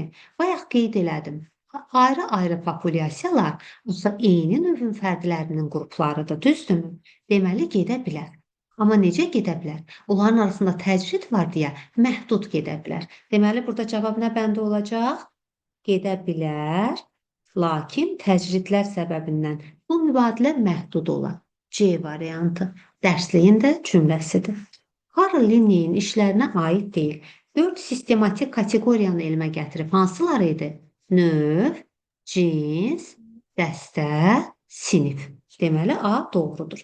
Bitki sistemləşərkən erkəkcik sayını əsas bəli, bitkiləri sistemləşdirərkən erkəkcik və dişicik sayını, heyvanları sistemləşdirərkən tənəffüs və qan-damar sistemini, ən əsas da morfoloji xüsusiyyətlərini, yəni xarici oxşarlıqlarını əsas götürmüşdür. Deməli, B-də aiddir, bizə aid deyil deyir. Heyvanları sistemləşdirərkən həzm və ifrazat sisteminin, xeyr, tənəffüs və qan-damar sisteminin xüsusiyyətlərini əsas götürmüşdür. Dərsliyin cümləsidir. Deməli, C buna aid deyil. Qoşa latın adlarından istifadəni, yəni binar nomenklaturanı, hansı ki sələfləri tərəfindən təklif olunmuşdu, amma Karl Linney elmə gətirdi.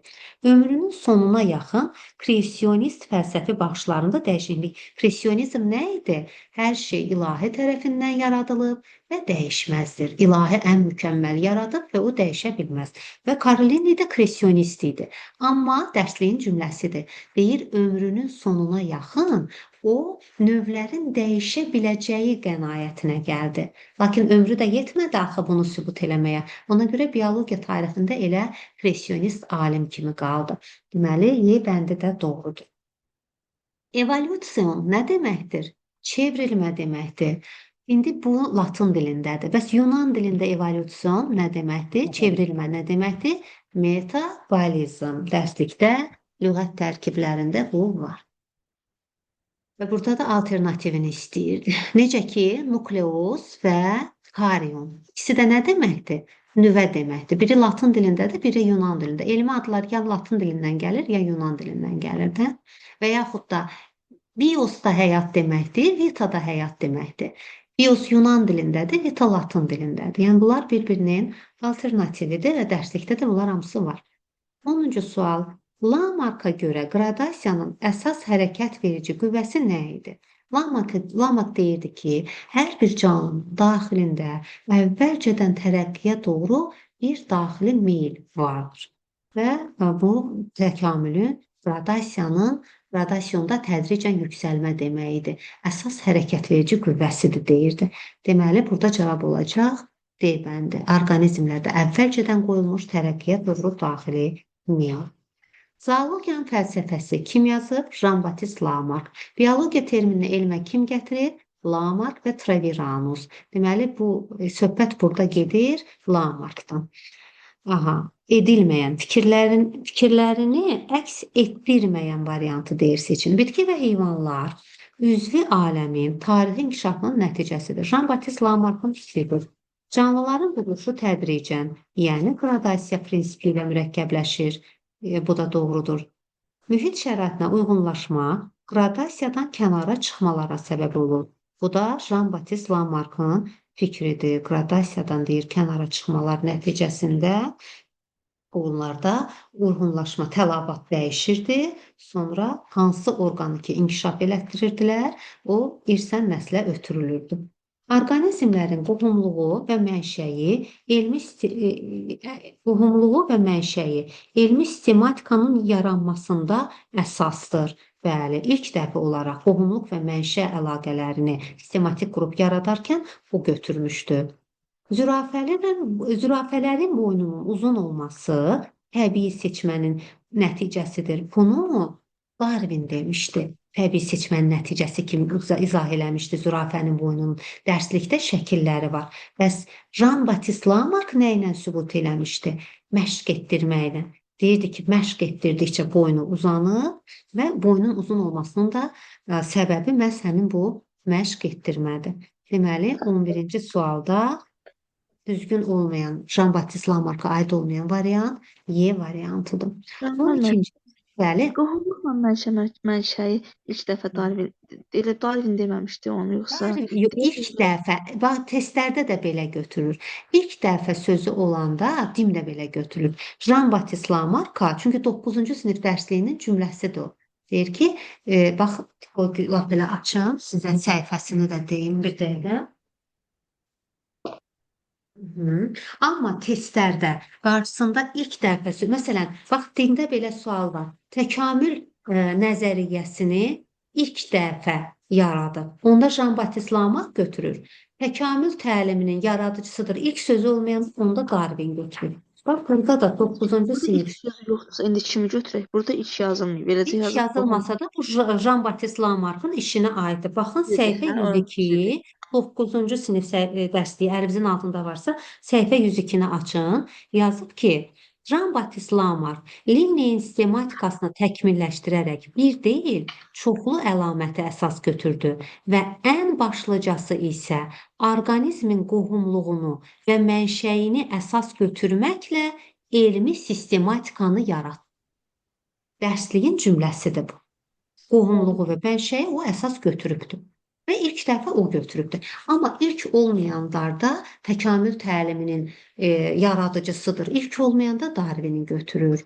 Amma belə də hər ikisi onun Darwin elə bil onun davamçısı kimi idi də, sadəcə olaraq ondan daha təkmil fikirlər irəli sürmüşdü. İndi sübut olunub qanun halına düşməyib o heç, amma hər halda daha Jean-Baptiste Lamarckdan daha yüksək fikirlər irəli sürmüşdü.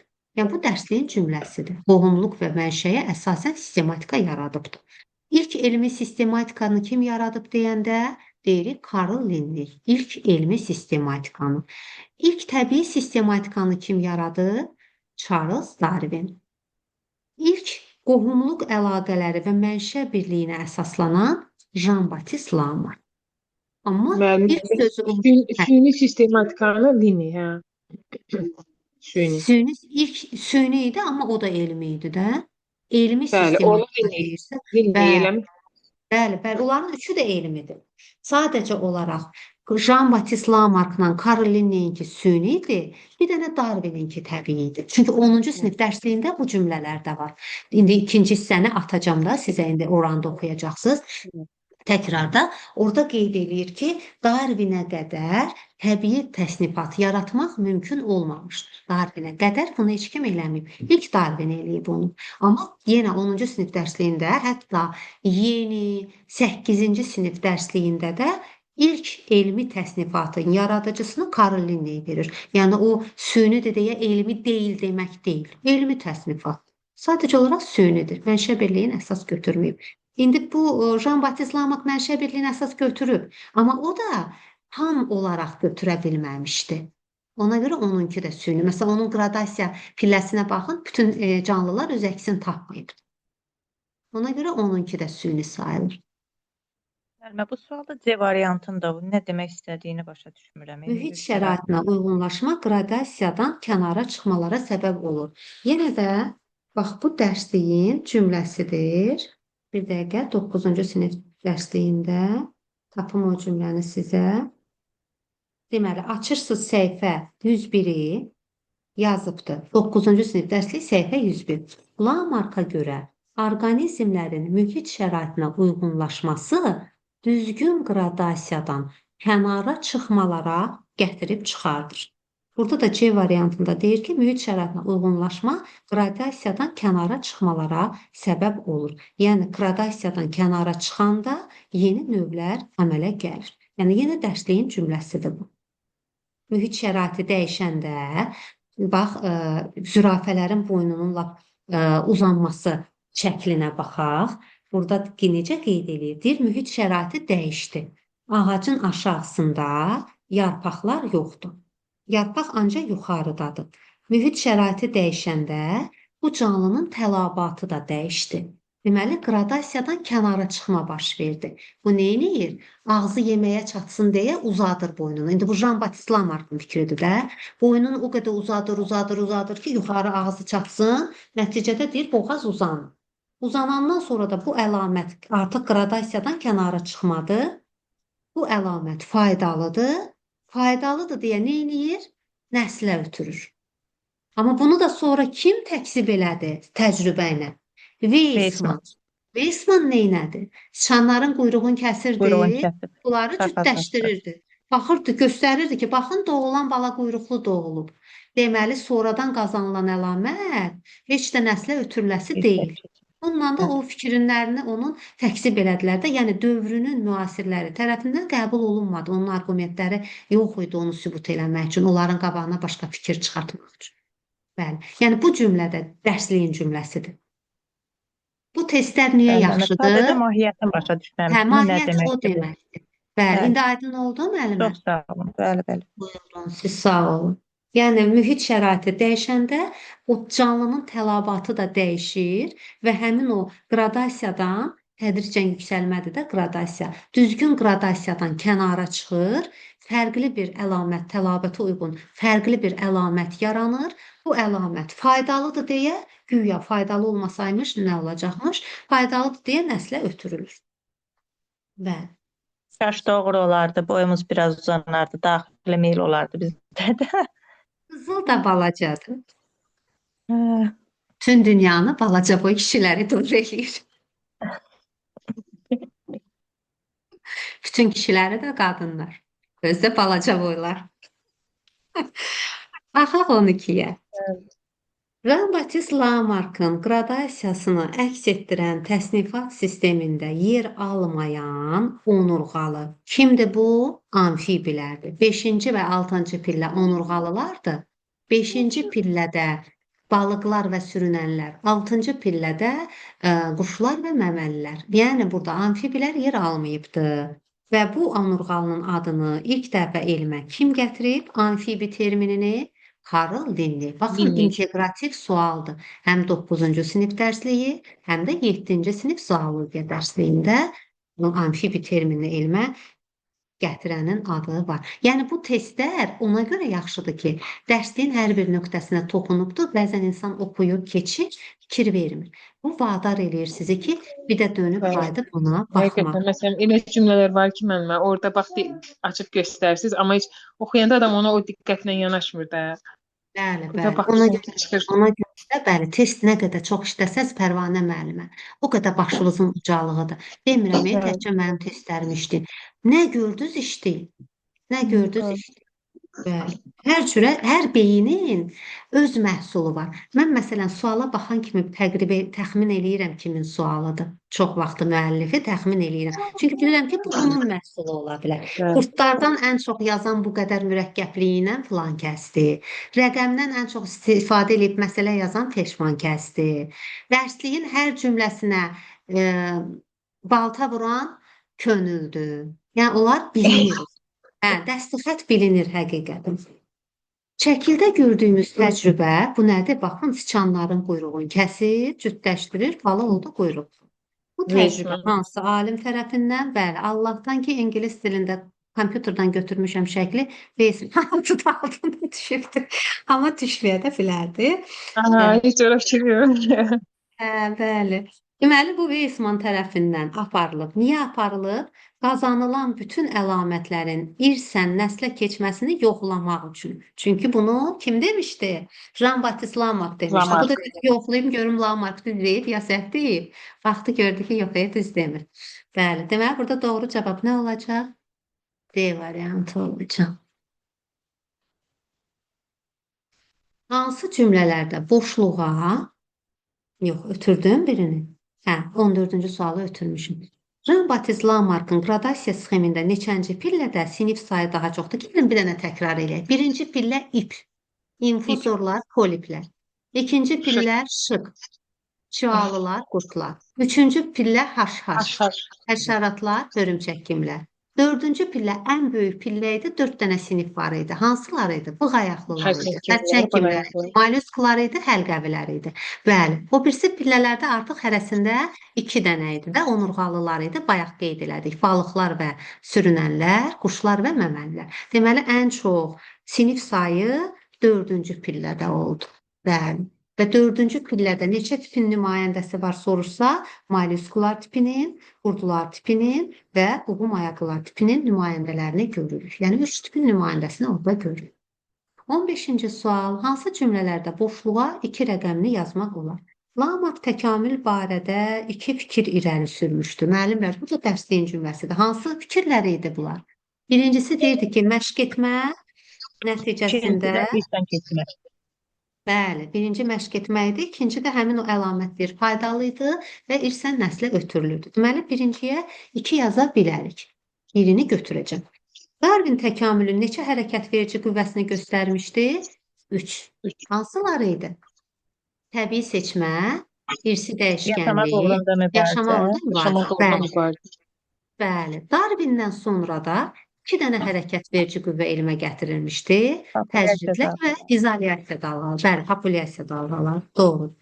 Üzvü aləmin inkişafının 2 istiqaməti var. Düzdürmü? Hansılardır? Biyoloji tənəzzül, Tərəqqi, bioloji tənəzzül. Təkamülün neçə yolu var idi? 3 yolu. İdeal, adaptasiya, ara, morfoz və ümumi degenerasiya. Deməli, 2 yazmaq olar. 1-ə, bir də 3-ə. 1-ə, bir də 3-ə. Hanı 1 və 3? Deməli. 16-cı sual. Lamarka görə zürafələrin boynunun uzun olmasının təkamüldə yaranması hansı ardıcıllıqla baş vermişdi?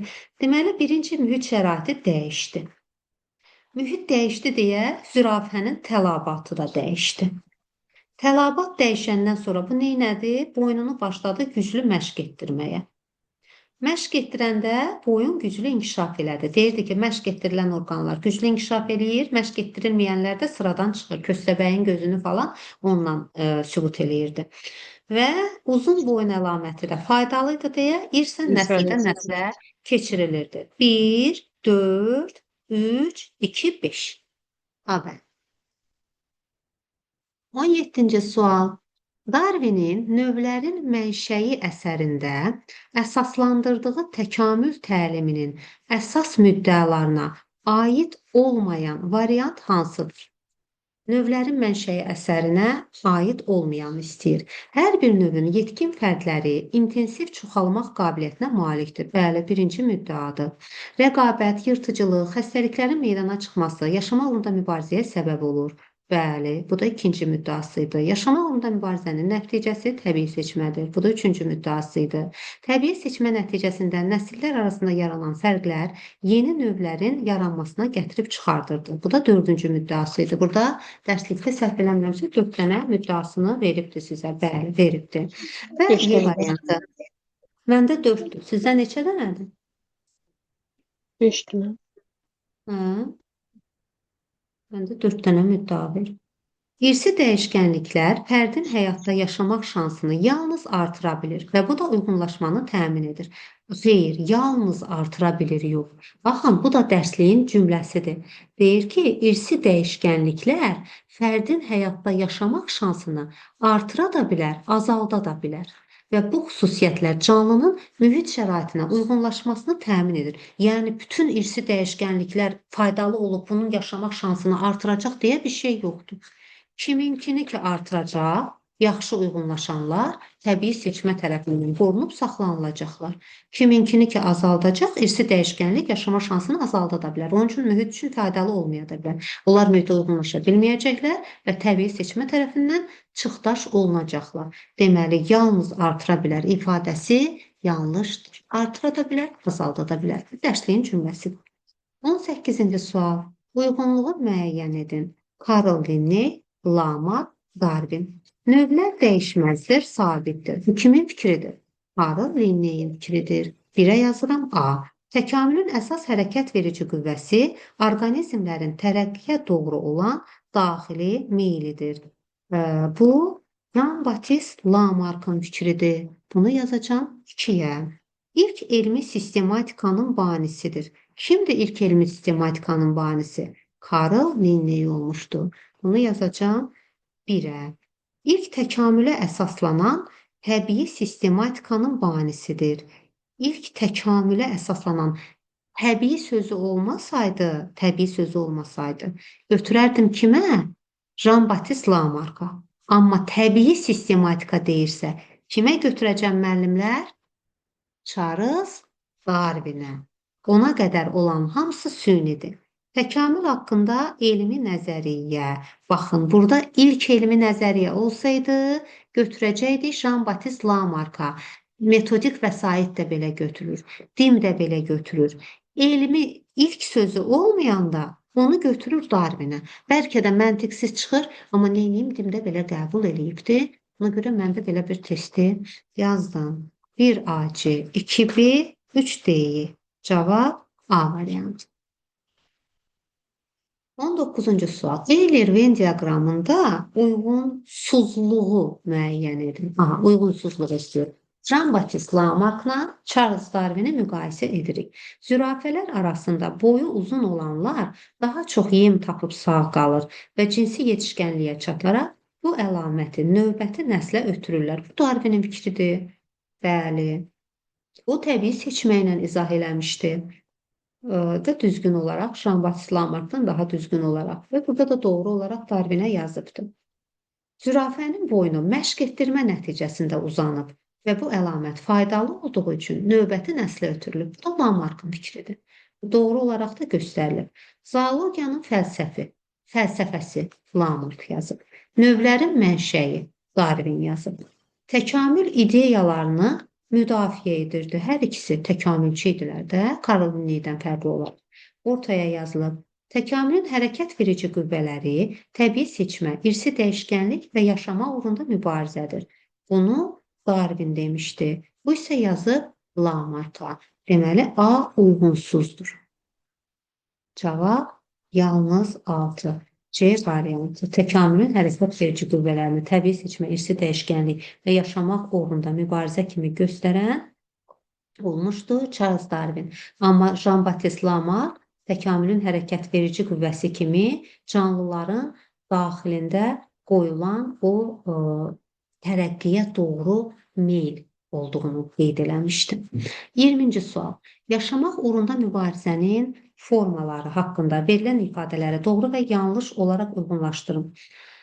Növdaxilə mübarizə digər mübarizə formaları ilə müqayisədə daha zəif gedir. Əksinə müəllimlər, biz necə demişdik? Eyni növün fərdlərinin eyni cür Daha yaşayış kəskin. şəraitinə, eyni cür dişiyə, eyni növdən olan dişiyə, eyni cür qidaya möhtacdırlar. Deməli, onlar arasında rəqabət digər növləri arasına nisbətən daha güclü gedəcək. Deməli, bir yanlışdır.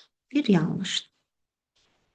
Yaşama uğrunda mübarizə, fərdlər arasında açıq mübarizə ilə yanaşı, qarşılıqlı yardım şəklində də ola bilər. Bu da kitabın cümləsidir, nümunə göstərirdik. Deyirdik ki, yaşlı atlar kənara çəkilir, qayçalara yol verir, balaca atlara yol verir ki, birinci onlar hətta su içsin. Hətta bitkilər arasında da bu qarşılıqlı yardımlaşma, yaşama uğrunda mübarizəni kömək olur da onların. Yaşama uğrunda mübarizə demək deyil ki, hamı bir-birini ditsin, dağıtsın, bir-birinə kömək eləmək də yaşama uğrunda mübarizənin formasıdır və hətta mən deyərdim ən ağıllı, ən yaxşı formasıdır. Bitkilərdə də buna nəyi nümunə göstərir dərsliyinizdə? Həşəratların bitkini tozlandırması, yardımlaşırlar və hər ikisi bu mübarizədə qalib gəlirlər. Çiçək də yaşamını təmin eləyir, həşəratdır. Deməli, 2 doğru fikirdir. Erkək fərdlər arasında dişi uğrunda rəqabət növdaxili mübarizəyə misaldır. Bəli, başqa növün fərdinin digər bir dişiyə nə ehtiyacı olsun ki, meymuna, şimpanzəyə lazımdır da. O gedib başqa növlə cütləşəsi deyil ki, cütləşə də bilməz. Deməli, erkək fərdlər arasında dişi uğrunda rəqabət elə növdaxili mübarizədir və hətta bu bəzi populyasiyalarda açıq mübarizə şəklində, məsələn, canavar populyasiyalarında qarşılıqlı belə döyüş şəklində də gedə bilir. Çünki hər kəs öz nəslini daha yaxşı, davamlı çalışır, instinktiv olaraq. Qonur ayıların qış yuxusuna getməsi növdaxili mübarizəyə misaldır. Bu, ətraf mühitinin əlverişsiz şəraiti ilə mübarizədir. Biz yaşama uğrunda mübarizənin 3 formasını dərslik verir bizə. Növdaxili, növlər arası və əlverişsiz mühitlə. Və bu da əlverişsiz mühitləyə aiddir. Deməli, bu nədir? Yanlışdır. Sukkulent nədir? Gövdə və yarpaqlarında su toplayan bitkilərdir. Və bu kimdə olur? Quraqlıq bitkilərində olur. Sukkulentlərdə gövdə və yarpaqların quruluşu əlverişsiz mühitlə mübarizəyə misaldır. Bəli, quraqlıqla mübarizə aparır. Deməli, doğrudur. Yanlış, doğru, doğru, yanlış, doğru. C variantı. Və 21-ci sual. Təbii seçmə orqanizmə yalnız müəyyən yaş dövrlərində təsir göstərir. İstənilən yaş dövründə, dərsliyin cümləsidir. İstənilən yaş dövründə, hətta embrional dövrdə belə təbii seçmə öz təsirini göstərir. Yalnız 3 növü olan təkamül amilidir. Bu da 11-ci sinif dərsliyinin cümləsidir. Yazır ki, 50-dən çox növü var. Amma biz neynirik? 3-ünü keçirik.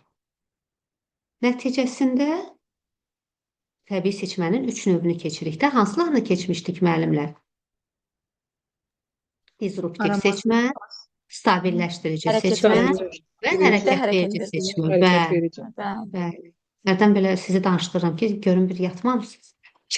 Yox, yox. Full diqqətsizdir, narahat olmayın. Boşa gedər, bəli. Amma dərslikdə qeyd edirik ki, Açınca gec olur sadəcə. bəli. Deməli, qeyd edir ki, 50-dən çox növü var. İndi biz prosta 3-ünü keçirik də, ən əsaslarını keçirik təbii seçmənin. Nəticəsində, yəni söhbət təbii seçmənin nəticəsini deyir də, nəticəsində yaşamaq uğrunda mübarizə formalaşır. Əksinə, yaşamaq uğrunda mübarizənin nəticəsində təbii seçmə formalaşır. Təbii seçmənin nəticəsi yaşamaq uğrunda mübarizə deyil. Yaşamaq uğrunda mübarizənin nəticəsi təbii seçmədir.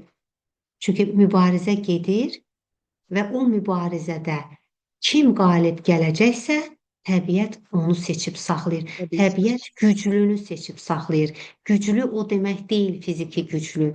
Güclü o deməkdir, o mühitə yaxşı uyğunlaşır. Deməli, burada C variantı cümləni yenə də tamamlamadım. Təkamülün hərəkət verici amili olaraq Darwin tərəfindən elmə gətirilmişdir. Bəli, təbii seçmə, irsi dəyişkənlik, yaşamaq uğrunda mübarizə. Təkamülün hərəkət verici amili kimi Darwin tərəfindən elmə gətirilib. Deməli, D-də doğrudur. İnsan üçün faydalı olan əlamətlərin qorunub saxlanmasını təmin edir. İnsan üçün süni seçmə qoruyub saxlanmanı təmin eləyər. İnsan üçün faydalı olanı.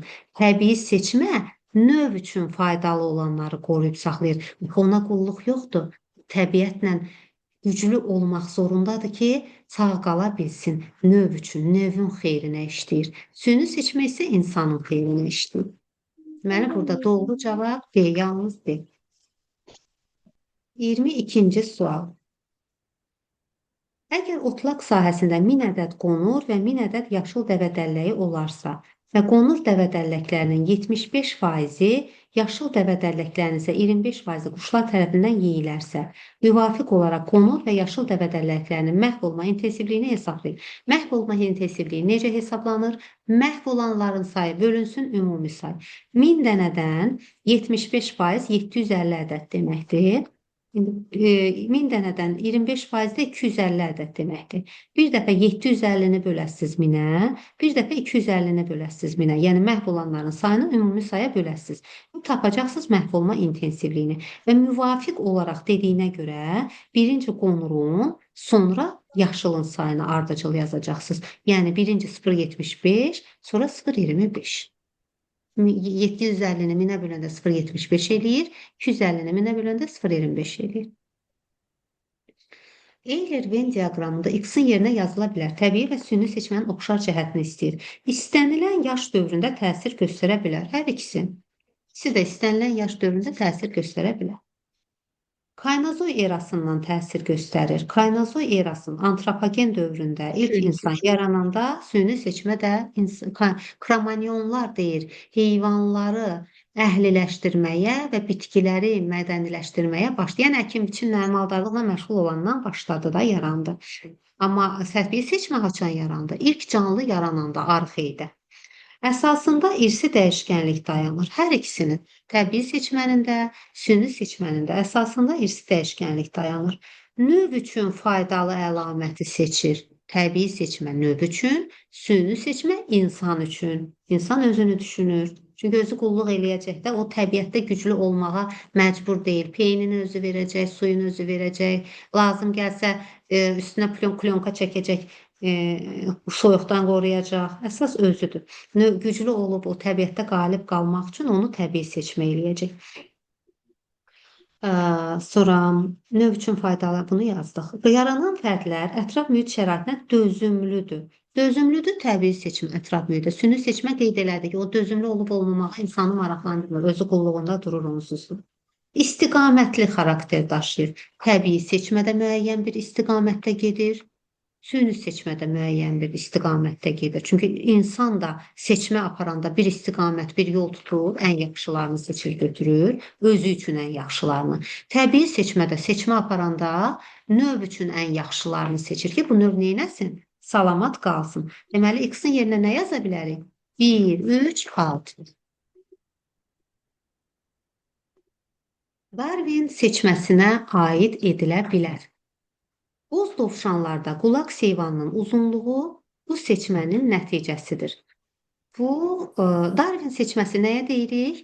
Hərəkət verici seçməyə. Bəli, Singer seçməsi nəyə deyirdik? Disruptiv seçməyə. Çünki birini o, digərini isə bu araşdırmışdı. Bəli. Disruptiv parçalayıcı seçməyə Singer seçməsi də deyirdik. Boz dovşanlarda qulaq seyvanının uzunluğu stabilləşdirici seçmənin nəticəsidir. 11-ci sinif dərsində deyir. Deyir ki, uzun qulağı olanlarda, qulaqlarda o kapillyarlar istilik tənzimində rol oynayır. Uzun qulağı olanlarda istilik çox verilirdi, soyuqda qırılır. Qısa olanda da istiyə dözmürdülər. Orta qulaq ölçüsünə malik olanların yaşama şansı daha çox olurdu. Bu da orta həddi seçən kimdir? Stabilləşdirici seçmədir. Bu aid olmadı Darwin seçməsinə. İngiltərədə fırtına zamanı uzun və qısa qanadlı sərçələrin məhv olması seçmənindən. Yenə o axı uzunu da məhv elədi, qısanı da. Ki fırtına uzun da tab gətirə bilmir, düşürdü okeana, qısa da tab gətirə bilmirdi. O ortanı saxlayırdı. Bu da stabilləşdirici seçmədir. Ümumiyyətlə həmişə ortanı saxlayan müəllimlər stabilləşdiricidir. Pratikdən də o görsənir. Daha çox mutasiyaya uğramış genotipləri olan homozigot fərdlərdə rast gəlinir. Disruptiv seçməyə, parçalayıcı seçməyə aiddir. Hərəkətverici seçmək üçünsə deyir, heterozigotların xeyri nədir? Daha çox heterozigot fərdlərdə rast gəlinir. Orta həddən kənara çıxan fərdlərin sayı artdığı üçün yeni bir neçə növlərin yaranmasına səbəb ola bilər. Yeni bir neçə növ yaranırsa, polimorfizm deməkdir bu. Yəni müxtəlif formaların yaranması. Buna nəyə aiddir? Disruptiv seçməyə aiddir. Bu da aid olmadı Darwin seçməsinə, yəni hərəkət vericiyə. Bəzi xəstəlik törədən bakteriyalarda, zərər verici həşəratlarda, siçovul və siçanlarda antibiotik və kimyəvi zəhərlərə qarşı dözümlülüyün əmələ gəlməsinə şərait yarada bilər. Bəli, bu Darwin seçməsidir. Bu dərsliyin də cümləsidir. Biz nə qədər antibiotik çox işlədirik, həmin o antibiotikin təsir elədiyi göbələk də orada mutasiyalar gedir. Başlayır daha dözümlü sağ qaldı axı. Burada da təbii seçmə getdi də. Daha dözümlü salamat qaldı və orta həddən kənara çıxdı. Həmin onlar dözümlülüyün yaranmasına gətirib sırtıqlaşırlar da o dərman onlara kömək eləmir. Deməli, burada Darwin seçməsinə aid olan Y variantı oldu. Yoğunlaşdırın. Relikt formalar. Nədir relikt forma? Qədim formalar. Kimlərdə rast gəlir? Nəyin nəticəsi idi? Stabilləşdirici seçmənin nəticəsi idi. Sənaye melanizmi nədir? Sənaye şəhərlərində, Manchester şəhərində nümunə göstərir. Havanın çiklənməsi ilə əlaqədar ağacların üstü duda ilə örtülürdü. Nəticədə açıq rəngli kəpənəklər quşlar tərəfindən daha tez sezilirdi. Onlar yeyilirdi və hərəkət verici seçmə baş verirdi. Tünd rənglilər üstünlük təşkil etməyə başlayırdı. Polimorfizm nə deməkdir? Çox fərqli müxtəlifliklə, poli çox, morfi forma, müxtəlif formaların əmələ gəlməsi. Bir neçə formanın əmələ gəlməsini də biz hansı seçmədə görmüşdük? Disruptiv və ya parçalayıcı seçmədə. İndi baxaq, uyğunlaşdıraq. Heterozigotların xeyrinə olan hansı idi? Hərəkət verici seçməkdir. Burada da hərəkət verici seçməyə misal nədir? Sənaye melanizmi. Deməli, bunu yazdım 2-yə. Mutasiyaya uğramış homozigotların xeyrinə olan hansıdır? Disruptiv seçmə. Burada da disruptiv seçməyə hansı aiddir? Polimorfizm. Deməli, 3 yazdım B-yə. Orta göstəricinin xeyrinə olan kimdir? Stabilləşdirici seçmə. Relikt formalar nəyin nəticəsidir? Stabilləşdirici seçmənin. Deməli, C-ni də yazdım bura. 1C, 2A, 3B. 1C, 2A, 3B. Növbəti sual, 26-cı sual. Neçəsi canlı qazıntılardır? Bunların həm şəkilləri, məsələn, Hatteriyanın 10-cu sinif dərsliyində tapşırıqdır. Canlı qazıntılar başlığı altında tapşırığı verir. Hatteriyanın şəkli var orada, neştərçənin şəkli var orada, ördək burunun şəkli var orada, latimeriyanın şəkli var orada. Eləcə də 11-ci sinif dərsliyində relikt formaların adları gedir. O adların içərisində Ginkgonun da adı var. Deməli, bunların 5-dən 5-i də canlı qazıntılar, yəni relikt formalardır. Cavab 5-i, Y variantı. 27-ci sual. Bunların hamısı stabilləşdirici seçmənin nəticəsidir. Təsirinin nəticəsidir, bəli. Canlı qazıntılardır, relikt formalardır. Qədim dövrlərdən mühit şəraitinin dəyişməməsi səbəbindən olduğu kimi qalıb və günümüzə gəlib çatıblar. Bu dördünün şəkli 10-cu sinif dərsliyində verir. Ginkgonun adı 11-ci sinif adı. Yəni, dərsliklərdə bunların hamısının adı keçir. Şəkildə qrafik təsviri verilmiş seçmə forması haqqında hansı ifadə yanlışdır? Baxaq, görürsüz, kənar hədləri çıxdaş eləyib, orta həddi qoruyub saxlayıb. Bu hansı seçmədir? Bu stabilləşdirici seçmədir. Bizdən nə istəyir? Yanlışı istəyir. Populyasiyadakı fərdlərdən dəyişməyən mühit şəraitində yeni əlamət qazanmayanlar seçilib saxlanılır. Bəli, bu doğrudur. Mühit dəyişmir, yeni əlamət qazanmır. Bax, bu relik formalar olduğu kimi qalır. Dəyişməyən mühit şəraitində növdən yeni növ əmələ gəlmir. Bəli, mühit şəraiti dəyişməyib deyə olduğu kimi növ qorunub saxlanılır. Gikkonun müasir dövrdə mövcud olması bu seçmənin. Gikko nədir? Çılpaq toxumlara aid enli yarpaqlı bitki növüdür və günümüzə olduğu kimi qalıb relikt formadır. Stabilləşdirici seçmənin nəticəsidir. Əhliləşdirmənin aparılması bu seçmənin təsirini gücləndirməz, əksinə zəiflədər. Stabilləşdirici seçməni zəiflədər. Seleksiyanı keçəndə bunu demişik, niyəsini də demişik.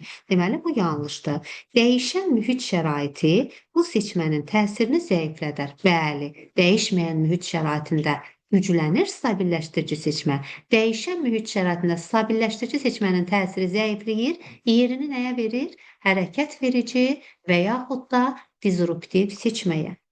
28-ci sual. Uyğunlaşma haqqında verilən fikirlərdən hansılar doğrudur? Təbii seçmə nəticəsində növün yaşama və çoxalma qabiliyyətini artıra bilən xüsusiyyətlər qazanması uyğunlaşma sayəsində mümkün olur. Bəli, uyğunlaşma sayəsində növün yaşama, çoxalma qabiliyyəti artıra bilən xüsusiyyətlər qazanır. Bu doğrudur. Və dərsliyin də cümləsidir. Orqanizmlərdə uyğunlaşmanın yaranması iki ardıcıl mərhələdən ibarətdir. Bu da müəllimlər 11-ci sinifin dərsliyinin cümləsidir. Orada uyğunlaşma bölməsini yəqin ki oxumusunuz. Nə deyir orada? İki ardıcıl mərhələ var deyir. Birinci irsi dəyişkənliyin yaranması, ikinci mərhələsini nə göstərir? Təbii seçmə tərəfindən həmin o yaranan irsi dəyişkənliyin saxlanması. Uyğunlaşmanın iki mərhələsidir. 11-ci sinif dərsliyinin cümləsidir. Üçüncü, canlılarda yaranan ilkin uyğunlaşma əlaməti ilkin adaptasiya adlanır. Bəli, həm adı üstündə, həm də yenə dərsliyin cümləsidir. Onurğalılarda embrional inkişaf zamanı yaranan hər hansı bir uyğunlaşma əlaməti onların hamısı üçün faydalıdır. Bu yanlışdır. Dərsliyin də cümləsidir. Nümunədə göstərir. Deyir ki, onurğalılarda kəllə sümüklərinin quruluşu elə quruluşdadır ki, təkamüldə elə bir quruluş qazanıbdır ki, onlar xarici təzyiq nəticəsində deformasiya edə bilirlər. Yəni, öz quruluşunu dəyişə bilirlər. Bu, məməlilər üçün əhəmiyyətlidir. Çünki məməli diri bala doğur. Dar doğuş yolundan keçəndə kəllənin quruluşunun bu cür deformasiya eləməsi, öz formasını dəyişə bilməsi doğuş prosesini asanlaşdırır. Amma quşlar və məməlilər üçün isə heç bir əhəmiyyət kəsb eləmir. Ona görə də bütün onurğalılar üçün faydalıdır cümləsi doğru deyil. Yəni, hamısı üçün eyni dərəcəli əhəmiyyətli ola bilməz heç bir uyğunlaşma. Deməli, burada 1, 2, 3 doğrudur, 4 yanlışdır. Və 11-ci sinifdə də müəllimlər yəqin ki, o cümlələri görmüsünüz. 29-cu sual. Bitkilərin qrup halında bitməsi. Saat neçədir müəllimlər? Çənəm qızışıb. Vay. 30-a qədər eləyim, qalan qalsın da. Çünki 2 saatdır mən danışırım.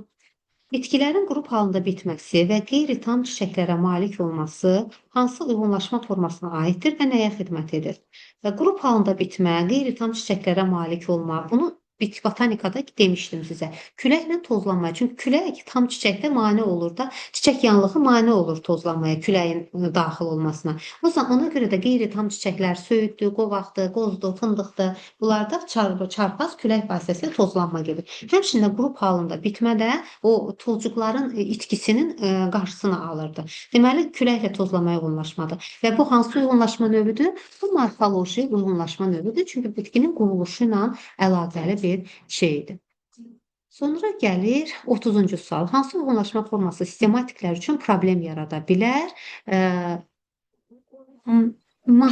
İkinci növ maskalanma, buna mimikriya deyirik. Hansı ki, məsələn, zəhəri olmayan bir ilan zəhərli ilana bənzəyirdi və yaxud şüşə kəpənəyi arıya oxşuyurdu və yaxud yandırıcı Yandırıcı olmayan gicitkan, gicitkan, görürsüz bitkilərdə də adi mimikriya var. gicitkan. Adi gicitkan yandırıcı olana oxşuyurdu. Bəli, yandırıcıya oxşuyurdu ki, düşmənindən müdafiə olunsun. Ona oxşuyurdu, ondan seçilmir deyə. Sistematikdə bunun növü təyin eləyəndə onun o oxşarlıq onun işinə nə edə bilər? Əngəl yarada bilər. Buna görə də burada cavab olacaq ikinci növ maskalanma. Müəllimlər 10 dənə sual qalıbdı. 2 saatda artıq danışırıq da, yəni çatdırmayacağıq. Ona görə də istəyirəm ki, burada yekunlaşdırım. Sualınız varmı? Çox sağ olun müəllimə. Çox Təşəkkür sağ olun, çox sağ olun, əziyyət çəkdiniz. Mən istədim deyim, sadəcə dedim. Siz Mən daha yaxşı. yəni istədim deyəm ki, əziyyət çəkməyin də bu qədər. Sağ olun. Bəli. Allah Siz Yorulduk, sağ olun. tamam. Xoşdur, əziyyət deyil. Sadəcə olaraq indi sizin də işiniz gücünüz var da. Axşam da artıq 2 saatdan artıq dərs ümumiyyətlə effekt vermir müəllimlər. Beyin yorulur. yorulur Bəli. bəli. Bəli. Ona görə də yəqin ki, siz o testləri işləyirsiniz, o ayrı. Yenə də nə sualınız qalarsa gələn dərs davam eləyərik. Həmçinin Bu bugün yeni testlər dərs. sizin o göy kitabdan olan testlərdəndir, hə? Bəli, Bəli. buradan. Mütləq ki, işləyin. Bu testləri işləməmiş imtahana getməyin. Belə müəllimlər. Və inanınız ki, yəni kim o testləri müstəqil, rahat işləyirsə, bilsin ki, hansı qapıya getsə uğur onundur. Yəni özü müstəqil, ora-bura baxmadan %100 işləyə bilirsə, o hara getsə uğur onundur. İnşallah ki, uğur sizlə olsun. Belə müəllimlər. Gecəniz xeyrə qalsın, yuxunuz şirin olsun, xoş istirahətlər. Xeyrə qarşı. Sağ olun. Sağ olun. Xeyrə qarşı. Sağ olun, çox sağ olun. Xeyrə qarşı.